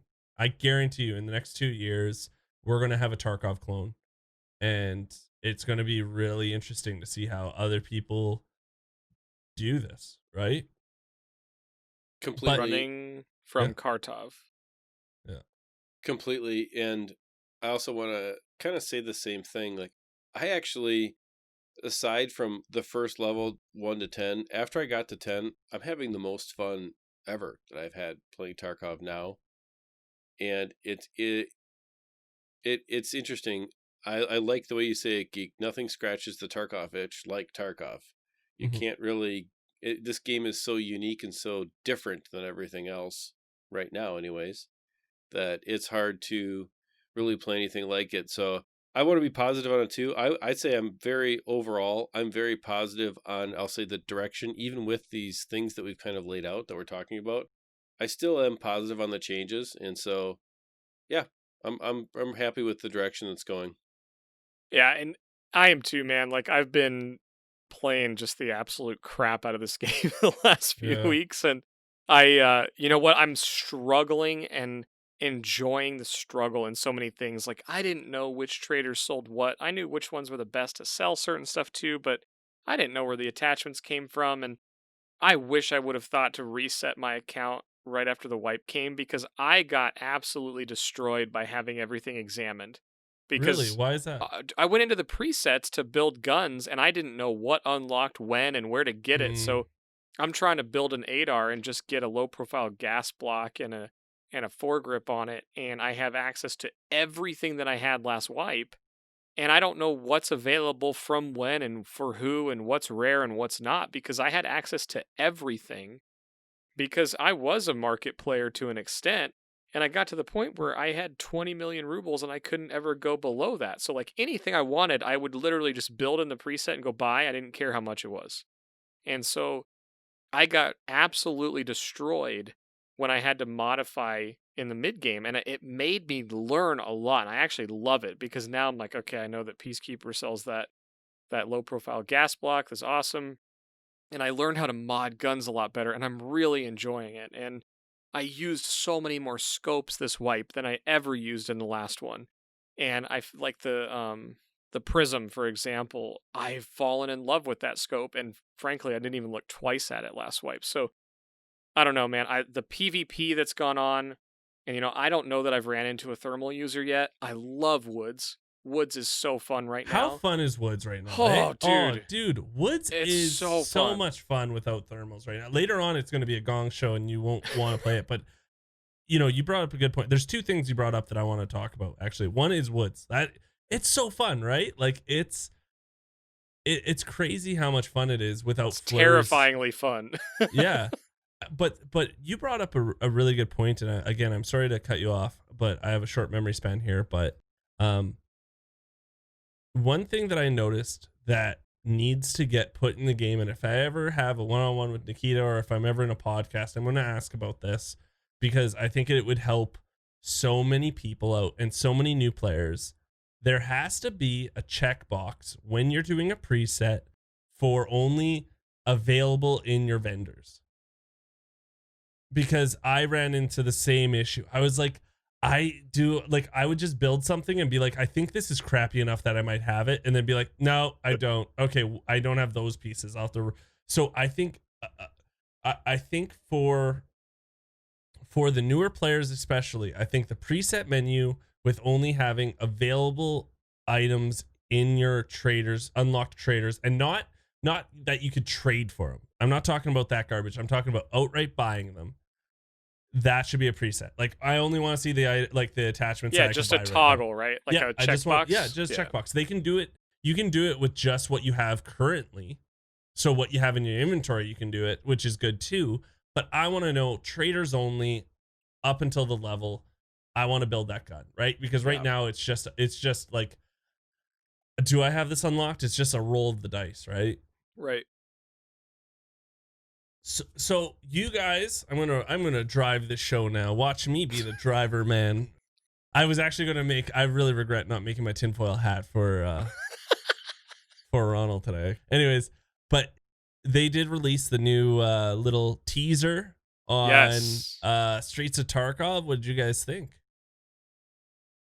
I got major Call of Duty vibes in a good way. I love city fighting in Call of Duty, but there's so much like Tarkov in it, but it's so, I don't know, man, like the thought of having true like city battles it's kind of like the reason I love Interchange, you know? You kind of have the shops that have a name. And when I'm watching the Streets of Tarkov preview, it was like, oh man, the buildings are gonna get certain names, and there's gonna be these fights like across the street, and I don't know, man, it just looks really, really good. Yeah, I'm actually super excited. I like the graphics in Cityscapes. So I like fighting in Cityscapes in general. I thought it was really interesting what they decided to show. So, they purposely showed you spawning kind of in a central square, so you can kind of see like how things are going to develop there. And then they went, I think, 3 floors into a building on purpose to kind of show that these skyscrapers, you're going to be able to go high up into them, which actually has a lot of potential to be really interesting, right? It's like, what if there's tasks on the roofs of a really high building, and or what if there's exfils that are like in weird places on like the 30th floor or something, loot rooms, those kinds of things. It's going to be a little bit of the rinse and repeat of the sound of like resort and dorms, probably to a certain extent, but I think they're going to add a lot more dynamic in scenery for one thing, but also, did you notice they turned the light on to go walk down that hallway? They're in the apartment. They turned the lights on to the apartment. Yeah, and so like the environmental pieces that they can actually work with, and that are not necessarily sound based or letting someone know that you're there, but more just kind of like a puzzle solving type thing, could be kind of interesting too. I mean, I don't know if they'll end up doing that, but well, have to do. Like I like that idea because, like you said, puzzle solving. It would be kind of good if you can't shut it off though. I don't want to be able to shut it off, right? You should be able to turn it on, and then like if you're across the way and you see the light on into the good loot room, you're like, okay, someone's there, or someone's like was there, right? Like that would be really cool. You're right. Yeah, so I think a lot of that kind of thing has some real potential. There's the helicopter crashing thing, which maybe you want to talk about a little bit. There's also some other options. I mean, any kind of a vehicle or any kind of a scenario generated random thing that can happen inside of the map during the raid time could be really, really interesting. So I don't know. I actually thought it was really cool. I'm pretty stoked. So just a FYI, I did do a breakdown video of this whole thing on my YouTube. So I go, I like the first thing that I noticed right away was the pirate flag that was in the archway. There was like a pirate flag right there in the middle, and I thought that really set the tone of this map. You know what I mean? Like this is overran by bad guys. You know what I mean? Like this city is overtaken by the baddies. Like don't come in here. I really liked that was right there front and center when he was going under. I don't know why, but caught my eye right away. The other thing I really liked was that when you went into the apartment looked like it was just like it could have been like someone could have lived there probably a month and a half ago. You know what I mean? Like we've never seen an apartment that looked like, we've never seen a living quarters or anything that looked that nice, and like it looked like a really good, nice place. You know what I mean? Like we've never seen that in Tarkov. Tarkov's always been desolate and just like destroyed. And, even like when you go into a resort, it's like nothing's nice in there. You know what I mean? Where it was like, oh, nice new like painting. Like they just painted the walls like that nice moody black. And, there's a bunch of loot everywhere. You're right. I really like them flicking on the switch. There's going to be like, rumor has it that 40 players. Whew. Awesome. Like that's what I think he said. 40 players. It's got to be huge, man. It has to be massive. Like the exfils, how are those going to work? I'm kind of worried that that's just going to be the map then. You know what I mean? That's what kind of worries me too, is the map's going to be so good. Everyone's going to be like, why play any other map? Like, unless you have to do a task, because this is the map now. I'm going to love this map. I'm going to like day one. I didn't do this with reserve because reserve didn't really resonate with me. I could say like, I didn't like the chess pieces, how everything's chess pieces. I didn't like that. I just didn't feel like it was real to me. I didn't feel like reserve was there, and I still don't. But I feel like this map's going to, with the, with all the cool stuff like the plane crash, and it's going to be like, maybe raiders come out and they're protecting something, kind of like Division, right? Remember in Division, like, oh, the chest is here, but there's a lot of good baddies, you better be careful, right? Like, it's going to be that kind of scenario. Right. And I'm just worried that I think there's 2 bosses too, just to let you know. There is supposed to be 2 bosses on this map. I'm just worried that there's going to be so much cool and fun and crazy stuff on this one map that they're going to have to overhaul every other map now.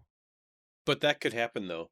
You could easily see them add interaction or events that are triggerable onto other maps.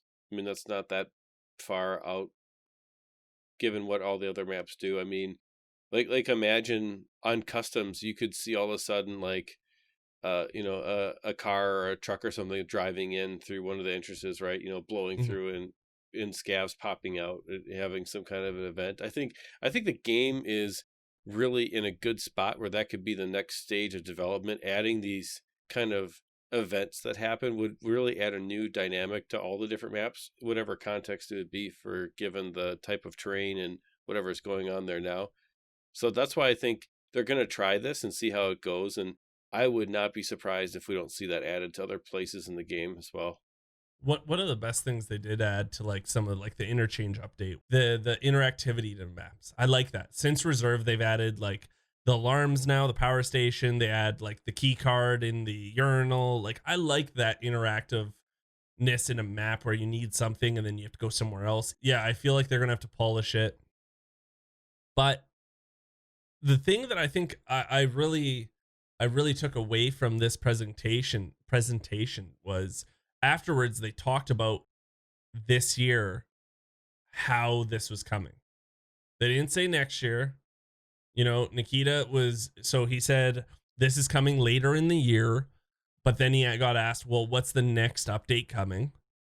And they said 12.7, which is going to add skill rework, and that's something we can talk about. There's Sturman getting added, or not? Is it Sturman? No, it's the shoreline boss.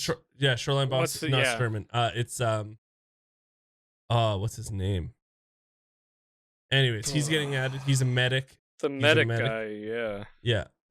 Sorton, I don't know. Someone's yelling right now into their phone at me. Oh, they're Oh, definitely. And this is like the boss I'm most looking forward to. And they actually talked about how he was going to work. And then the other one was the customs map update. And I really want to talk about all this stuff because I think it's Sanitar is his name. Sanitar. Yeah, kind of like Minotaur. Sanitar. So, skill rework. Do you think they're going to put everyone back down to 1? For streets? No. 12.7 isn't streets. 12.7 is customs, Sanitar, and skill rework. So they're reworking all the skills. They have to, right? They have to. Like, how would they be able to test this stuff if they don't? Does that mean it's 6 months though, or like how long? I don't know. I think 12.7 is next month. And you think they're gonna do a wipe? No, not a wipe. I think they're gonna wipe skills, maybe certain skills. Oh. Oof. Really? You think it's coming in that early? Yes, I do. I think it's if not end of August, by the end of August, latest. I think the mid wipe resetting of skills is one of the biggest mistakes they made last wipe.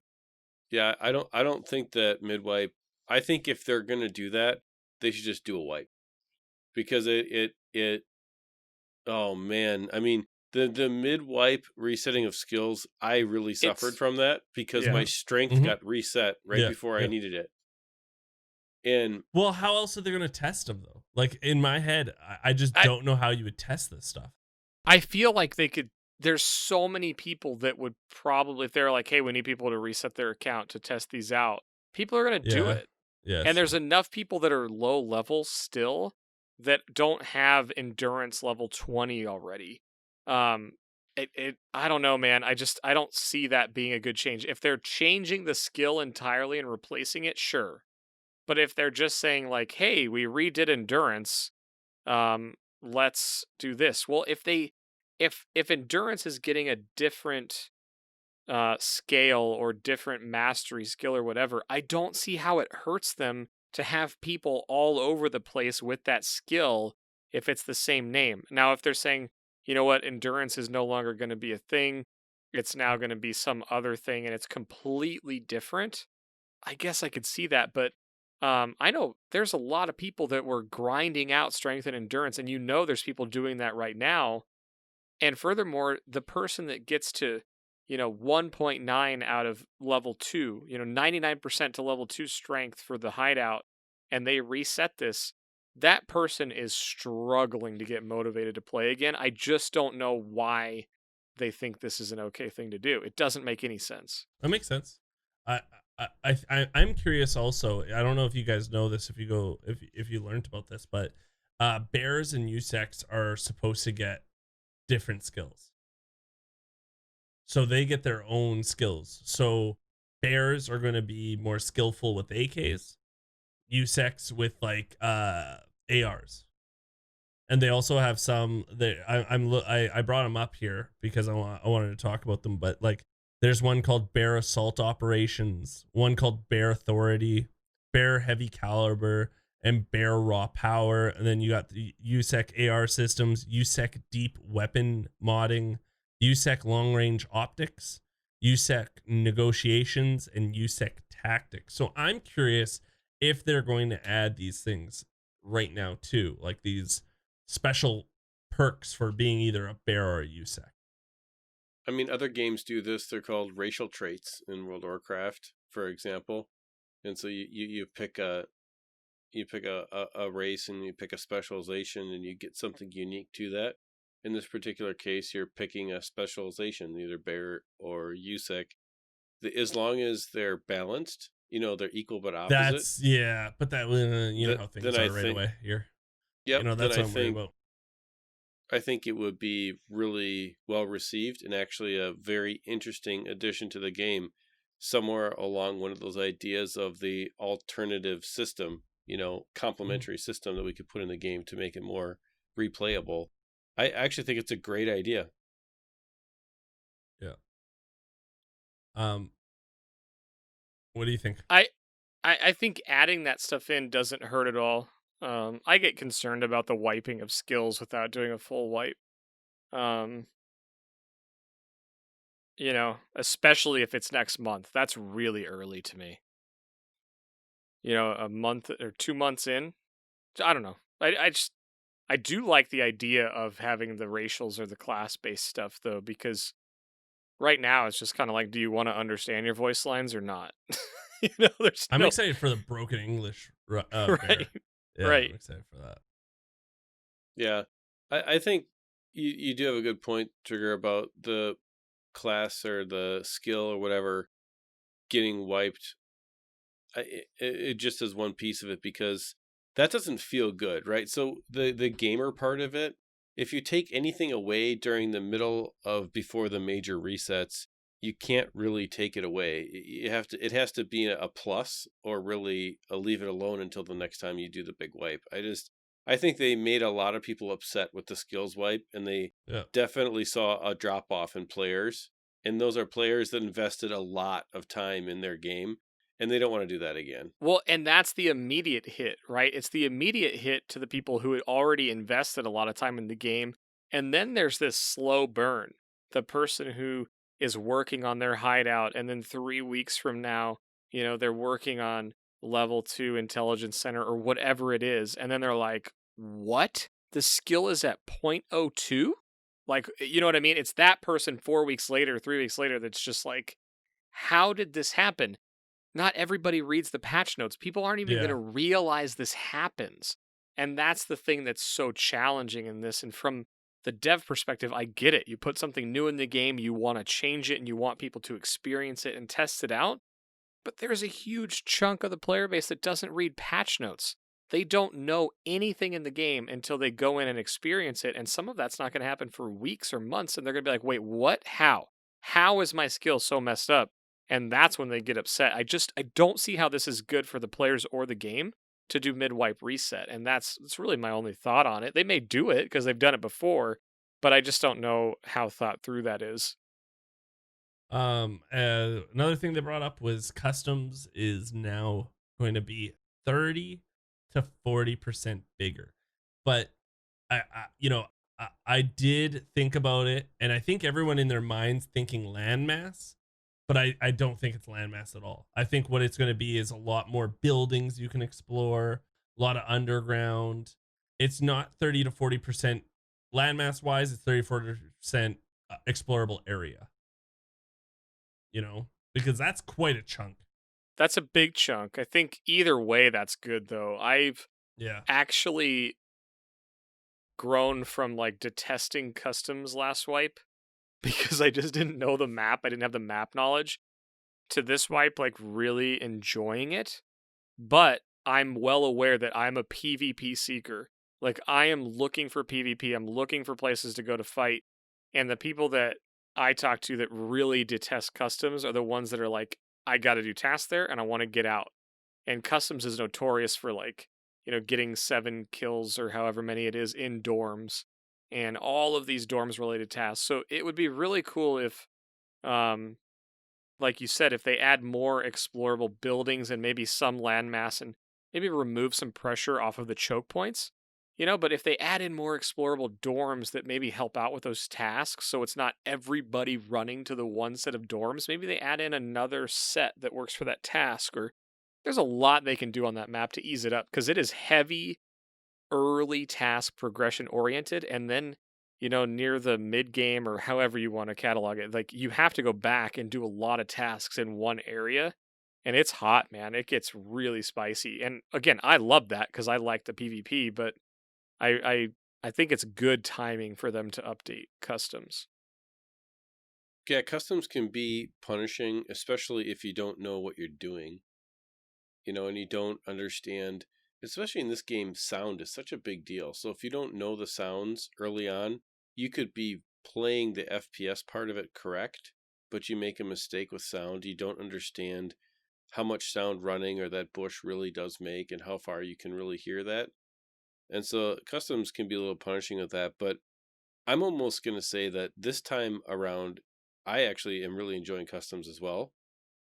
And it's maybe for different reasons. It's not necessarily because of the running in for the PvP, but just because of the availability of, like, let me just describe it like this. I'm enjoying it because the choke point actually creates availability of people for me to snipe, which means you can run in for PvP if you want that. But because of the choke points, I can also sit on the rocks and I can pick people off all day long and come out of there with 10 or 11 kills in the XP from that.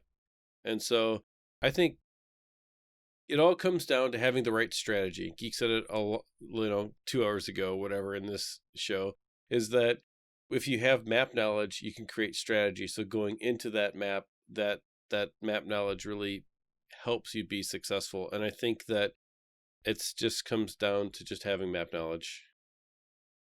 Yeah, I think like with this with customs, it's a weird one where later on, unless you're there for 3 reasons most of the time, right? Task, marked room, boss.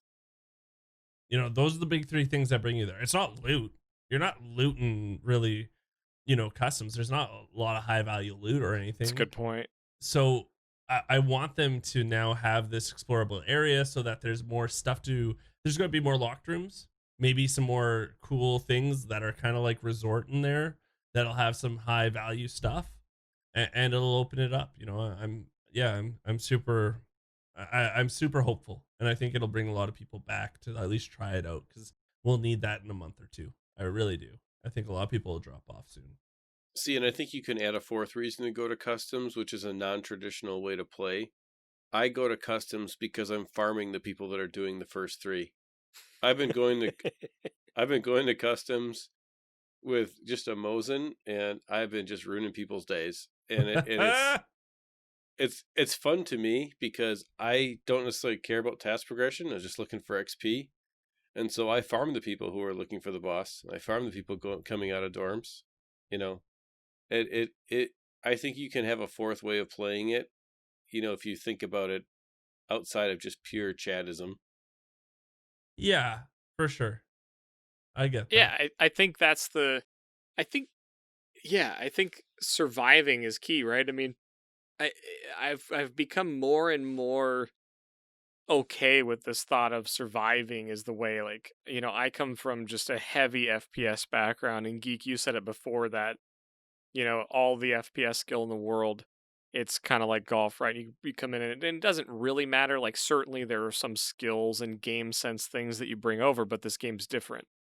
And I've had to become more and more in tune with that surviving is the way, so it really doesn't matter what way you go into a map if you're looking at surviving, especially in this current iteration of the find and raid patch, as I'm sure it will become known as in the future. But um, I I I go on factory to farm players and not do tasks, and you're finding that same success on customs. I think that's awesome.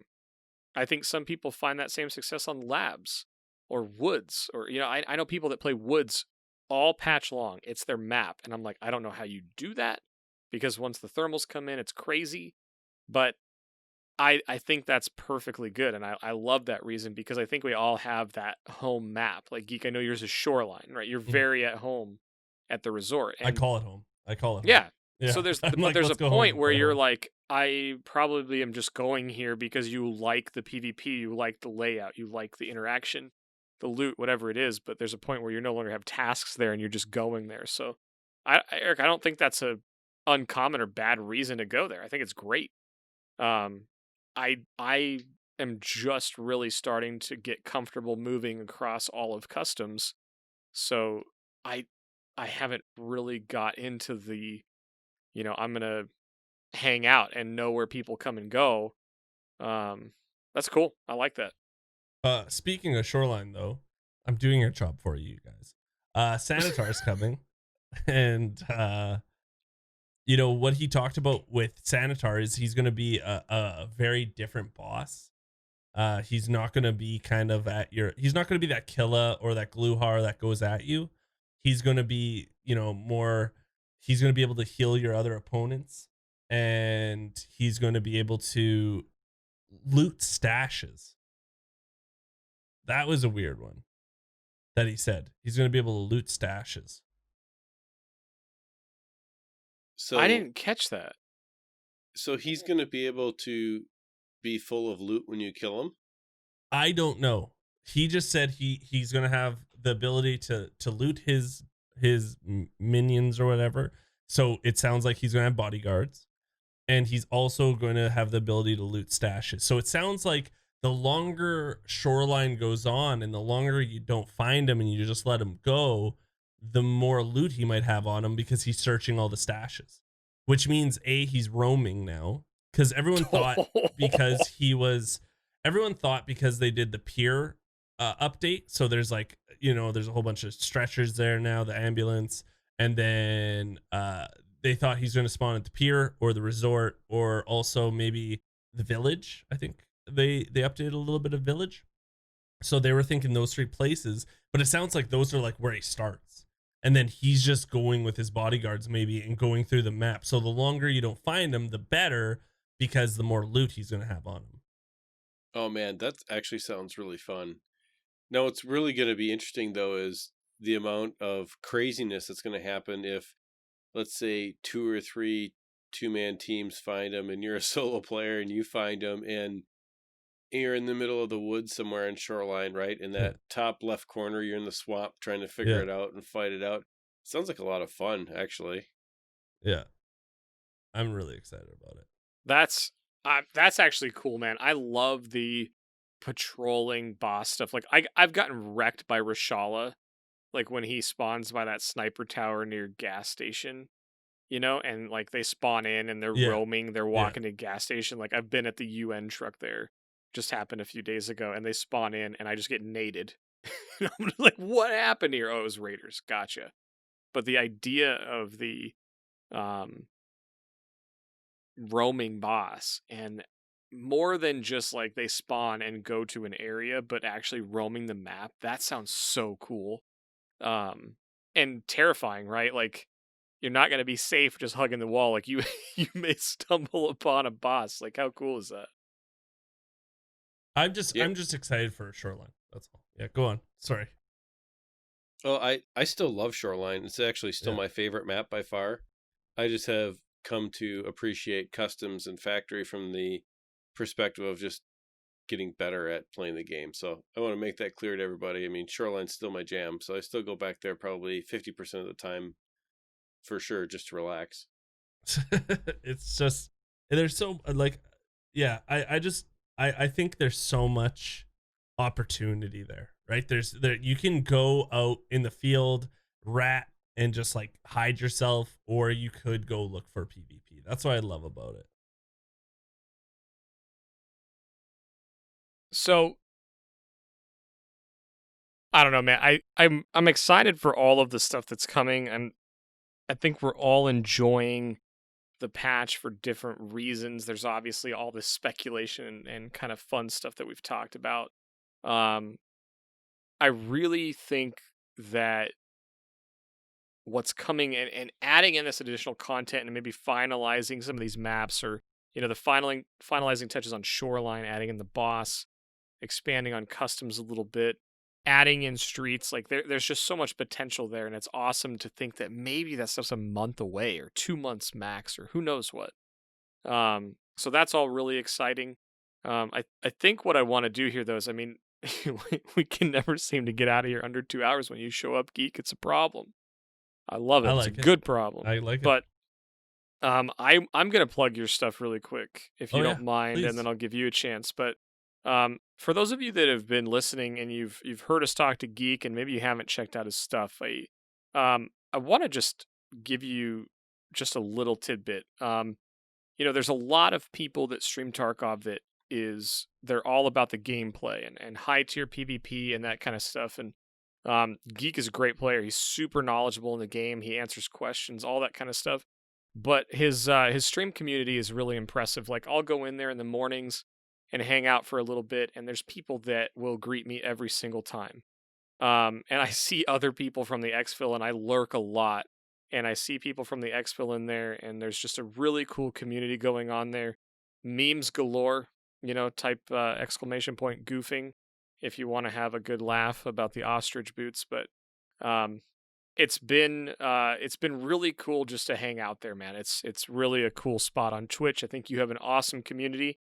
Your YouTube guides are great. You've alluded to a couple of them as we've talked here tonight, and I just wanted to say all that before you kind of promoted your stuff, because if you're not someone that watches Twitch, if you don't go in there very often, it's not just about high tier PvP. It's about the community, and it's about hanging out with some buds and feeling like a true Canadian while you do it. So get your bag of milk and head up there.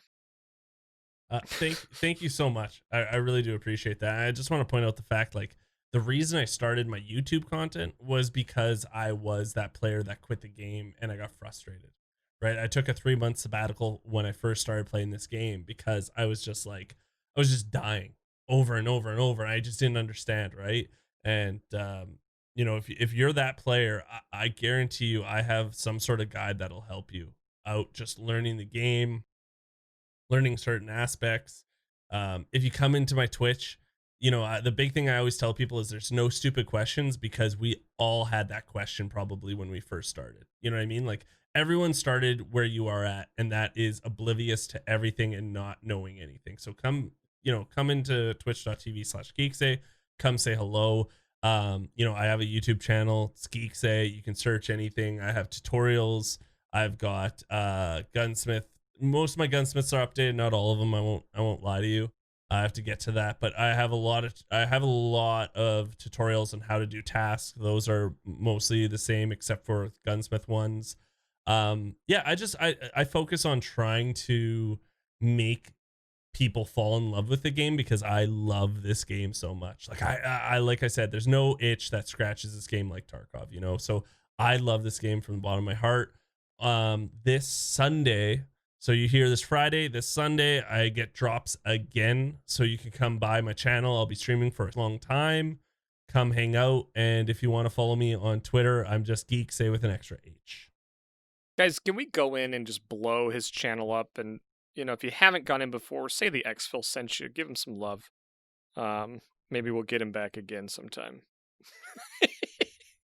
I'm back in 2 weeks, dude, to yell at Ronald. He's got to come back and keep apologizing. Keep that Canadian thing going. Sorry. All the time, sorry. Oh, they reset the skills, I told you. Just right, tell me I'm sorry. Just apologize now. Oh, man. Well, once again, man, thank you for coming. Really do appreciate it. And more so, too, I just want to fill in by saying thanks for being a friend of the show. It's been fun to have you now on for the third time, and it's just been fun to get to know you and hang out both Thanks, man. in the content and both out of the content. So really do appreciate that. But all right, man, I'm seeing that red number countdown and that green bar across the screen. So that means we are seconds away from disappearing.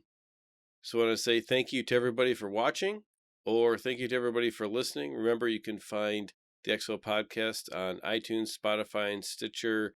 And this week's weird one is actually Google Podcasts, which, believe it or not, is pretty hard to get set up. And sometime we might talk about that. But if you want to know how many places are weird that you can find an audio podcast, just start one. Also, youtube.com/xpmedia now. You can find the talk show version of this. You can watch Geek and Trigger and I talk this out, and you can see Geek apologize in person to me during this episode. So go ahead, check that out. We also have guides up for everything from Tarkov content to PUBG content to helping your PC get more optimized. All that stuff is there. So go check that out. That's pretty much it for this week. We hope everyone has a great week in game. Hope that your raids go well and that you get through all of your tasks. Have a good one. See you guys. Bye, guys.